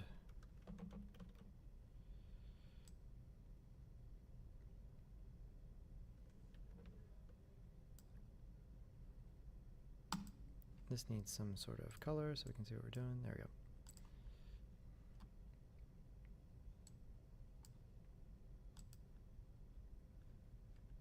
Back to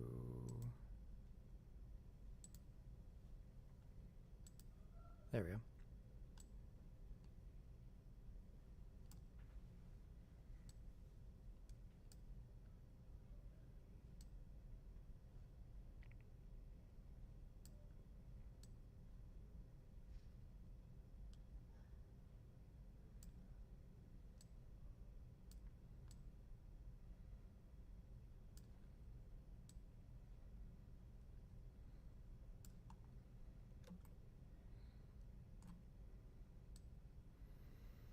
So this gives a good start for some sort of pattern. Again, making sure everything lines up where we need it to. And then we can reference some of this, but let's clean it up a little bit. And so we're going to put an anchor point on this, but after it, let's make a paint. And we want to paint black with the brush in order, put it in multiply, make sure that we have the hard brush. There we go.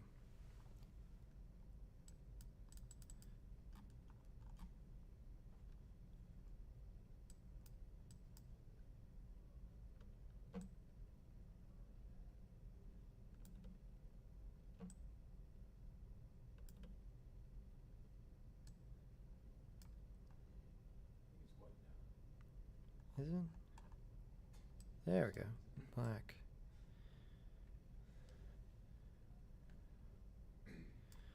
The brush projection here is strange. Let's go in here and alignment, UV. And there we go. All right, that's still doing a weird thing there.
There we go.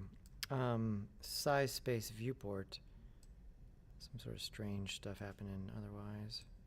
So alignment UV size space viewport. Give us what we wanted. Clean that up. There we go. Okay, now we got some data we can work with. Let's put a anchor point above this and name this something else. This will be leaf anchor, and here let's just look at the mass, the actual data that we're going to be using. Right, so it's white. You probably want it filled in a little bit here, and so I might make another paint and paint some just light gray in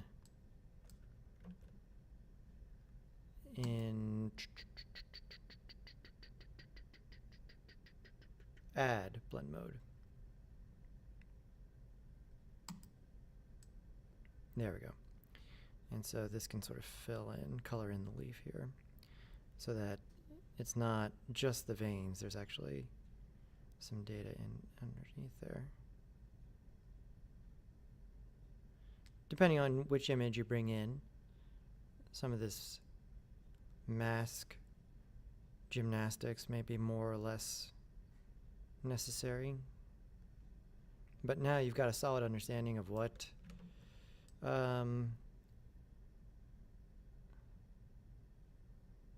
how the blend modes work. And so that is the overarching key here.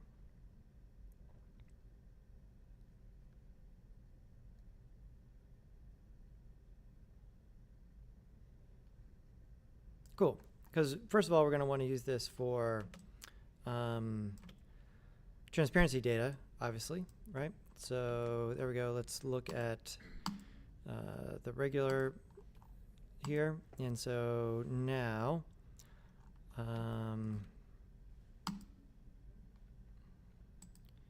we can make another fill layer up here, and this will be some of our base for the leaf. And we're going to want opacity here, and in the opacity channel we want to read that anchor point, certainly. And in order to see it, you need to make sure that the shader is set to alpha blending here, so that you actually see what's going on there. In this one, let's see, we want to mask this. Can I just tell it to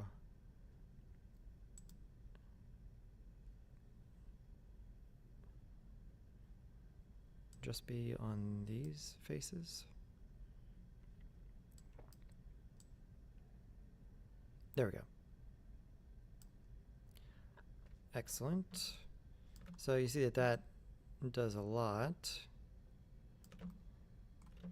to get us what we want.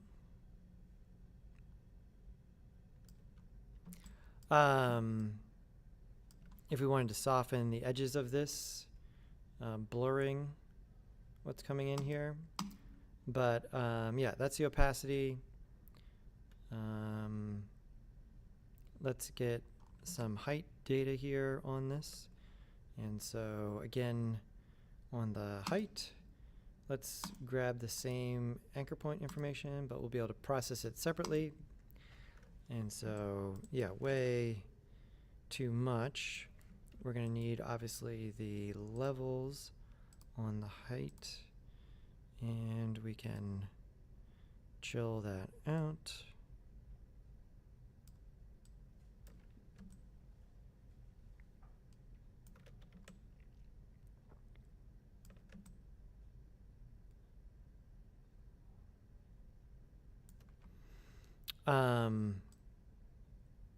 Yeah, you can find something that works. Probably a blur on the height as well.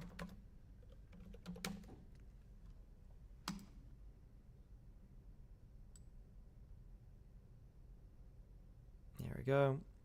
I'm going to add a levels on the opacity And we can see that it should make it, you see it's kind of translucent right now. If we shove this in one direction or the other, you should be able to make it more solid.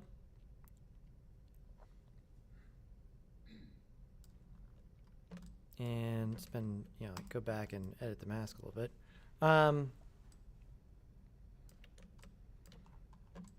A little bit of see-throughness here probably works, right? Okay, yeah, one of those ones where there's going to be a lot of stuff on it. And so then on the channel itself, depending on what kind of pattern we'd want to have on these, I'm going to do that sort of brown with blue here.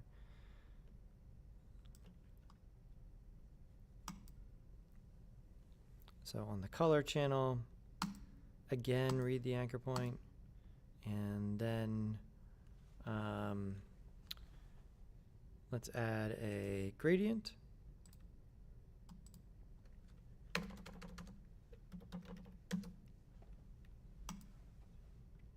Let's see. The blur we only want on the height information. There we go. And then the gradient we only want on the color. And so something like this, and like that, and like this.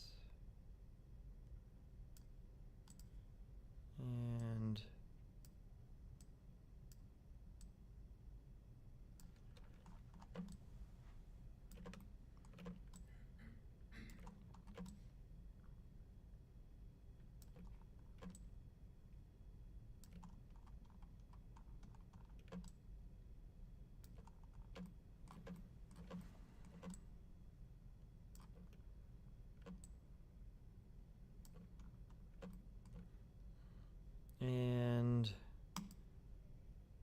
our roughness information here.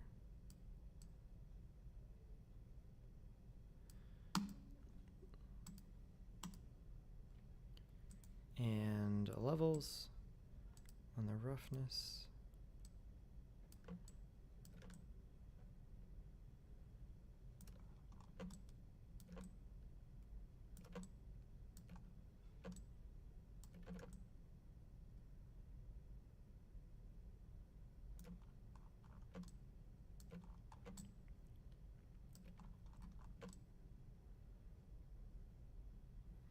Yeah, I want it to be more, so the levels on the opacity here,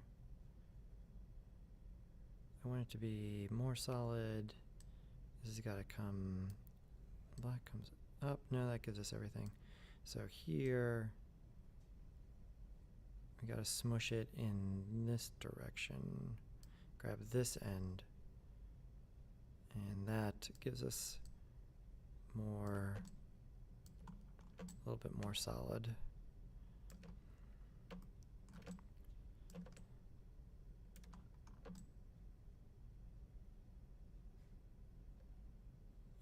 That's just in the render here, so I'm not going to worry about that too much right now.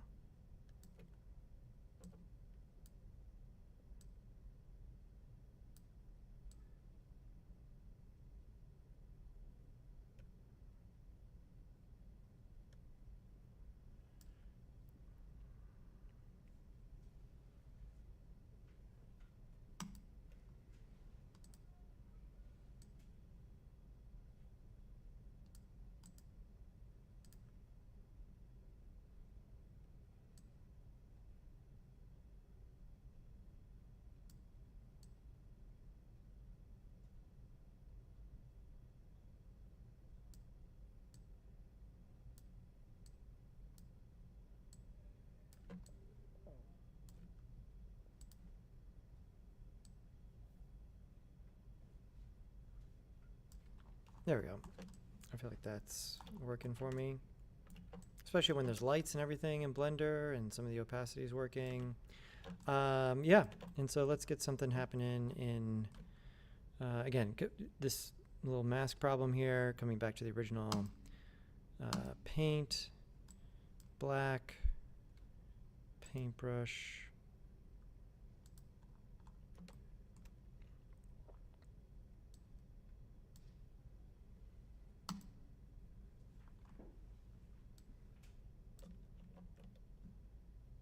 Black. There we go.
And over here, yeah, I guess there's a little more interesting micro detail there on that kind of stuff, depending on how micro detailed it need to be. Okay, that's good. Let's save and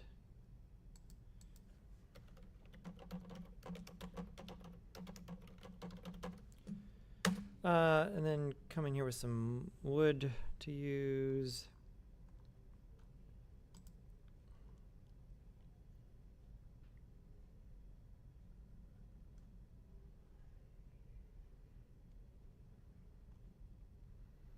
Let's see about something like this as a base and then go from there.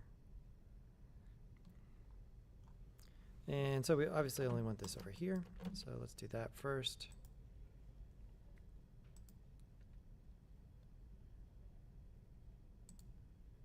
In this case, mesh should do it.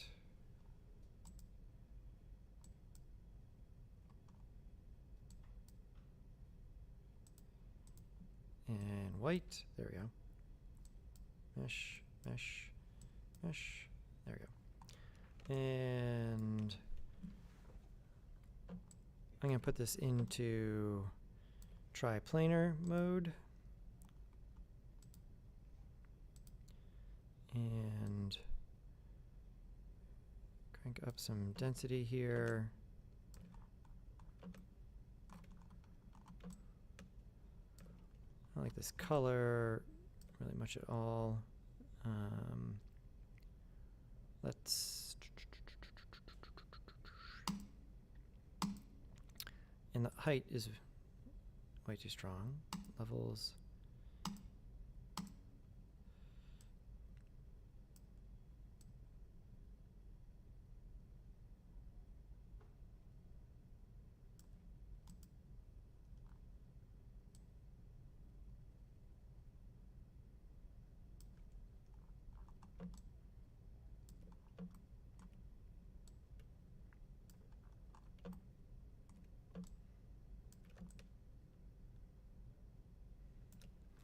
And let's give it some better color. So, yeah,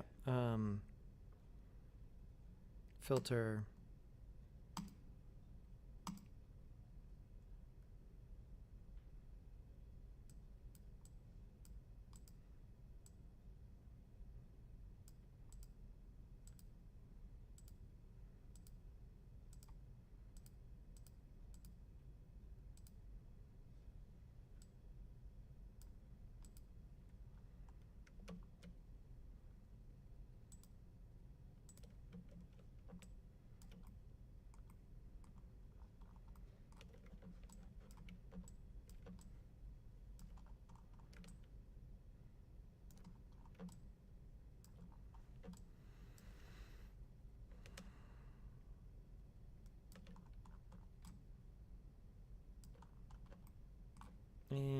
darker perhaps, so if that's there. And wrangling some of the roughness.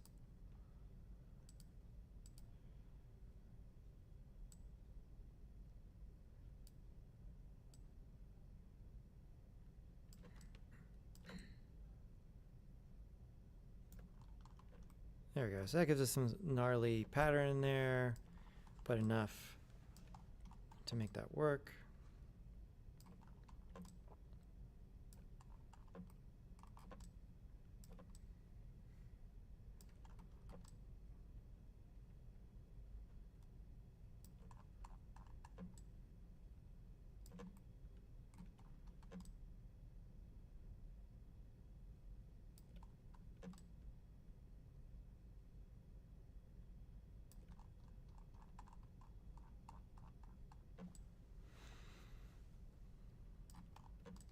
Yeah, I like that.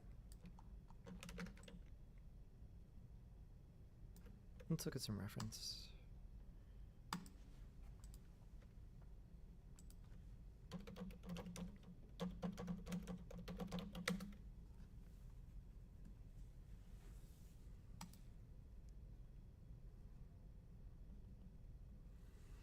Maybe a little more scraggly. Once we have a proper vase to put it in, I think that's going to help. We could certainly delete some of the extra pieces along there.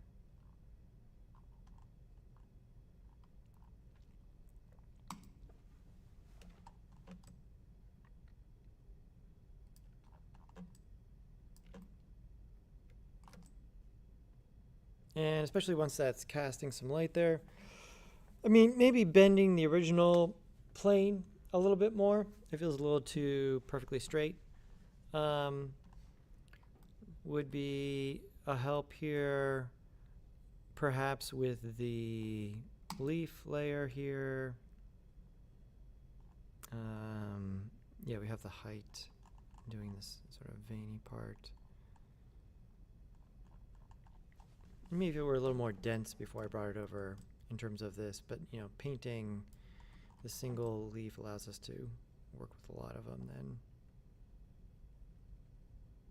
In terms of like the way they're mixing, I don't think we're gonna have that issue when we bring it over there, but let's see.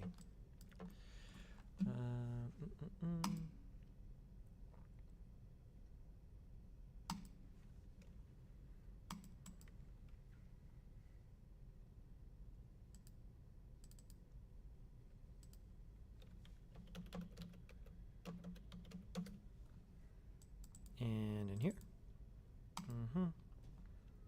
And Blender and export, and then back here. So let's see.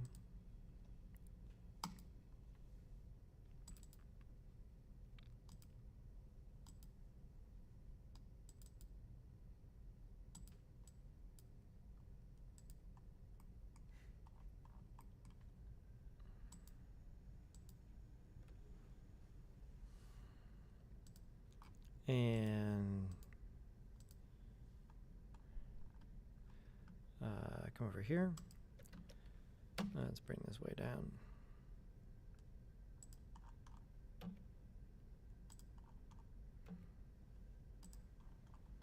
And Control A, apply scale. There we go. All right. And let's see what's going on with our material.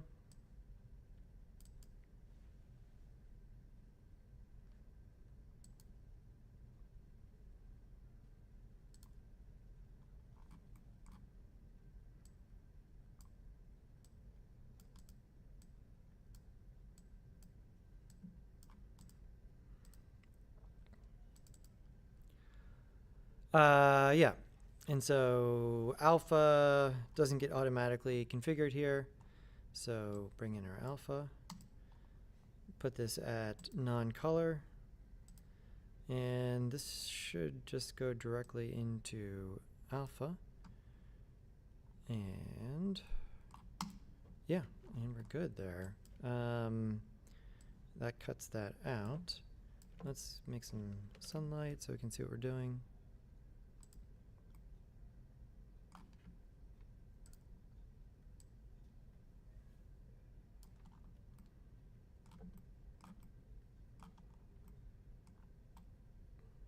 There we go.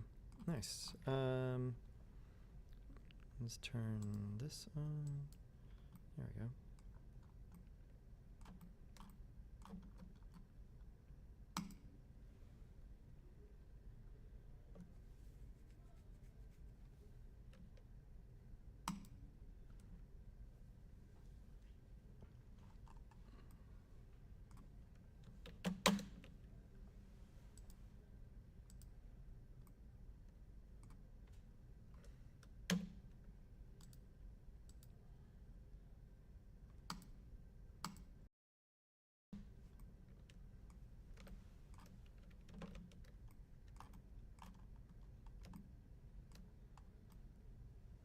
Yeah, I think with our lighting on, this is going to work just fine.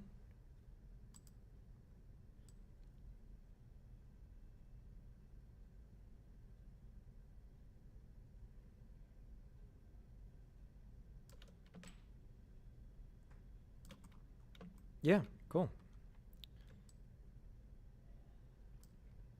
I'm dialing in the depth of field. Yeah, wow, geez.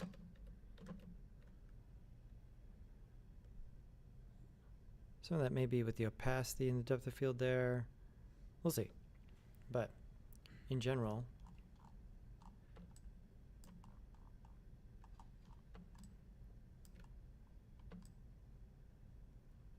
nice. Yeah, and if we want to make a more complex flower, we can look at maybe some things for that on Wednesday. Cool. All right, that's working. Yeah, sound good? So some napkins and some centerpiece parts.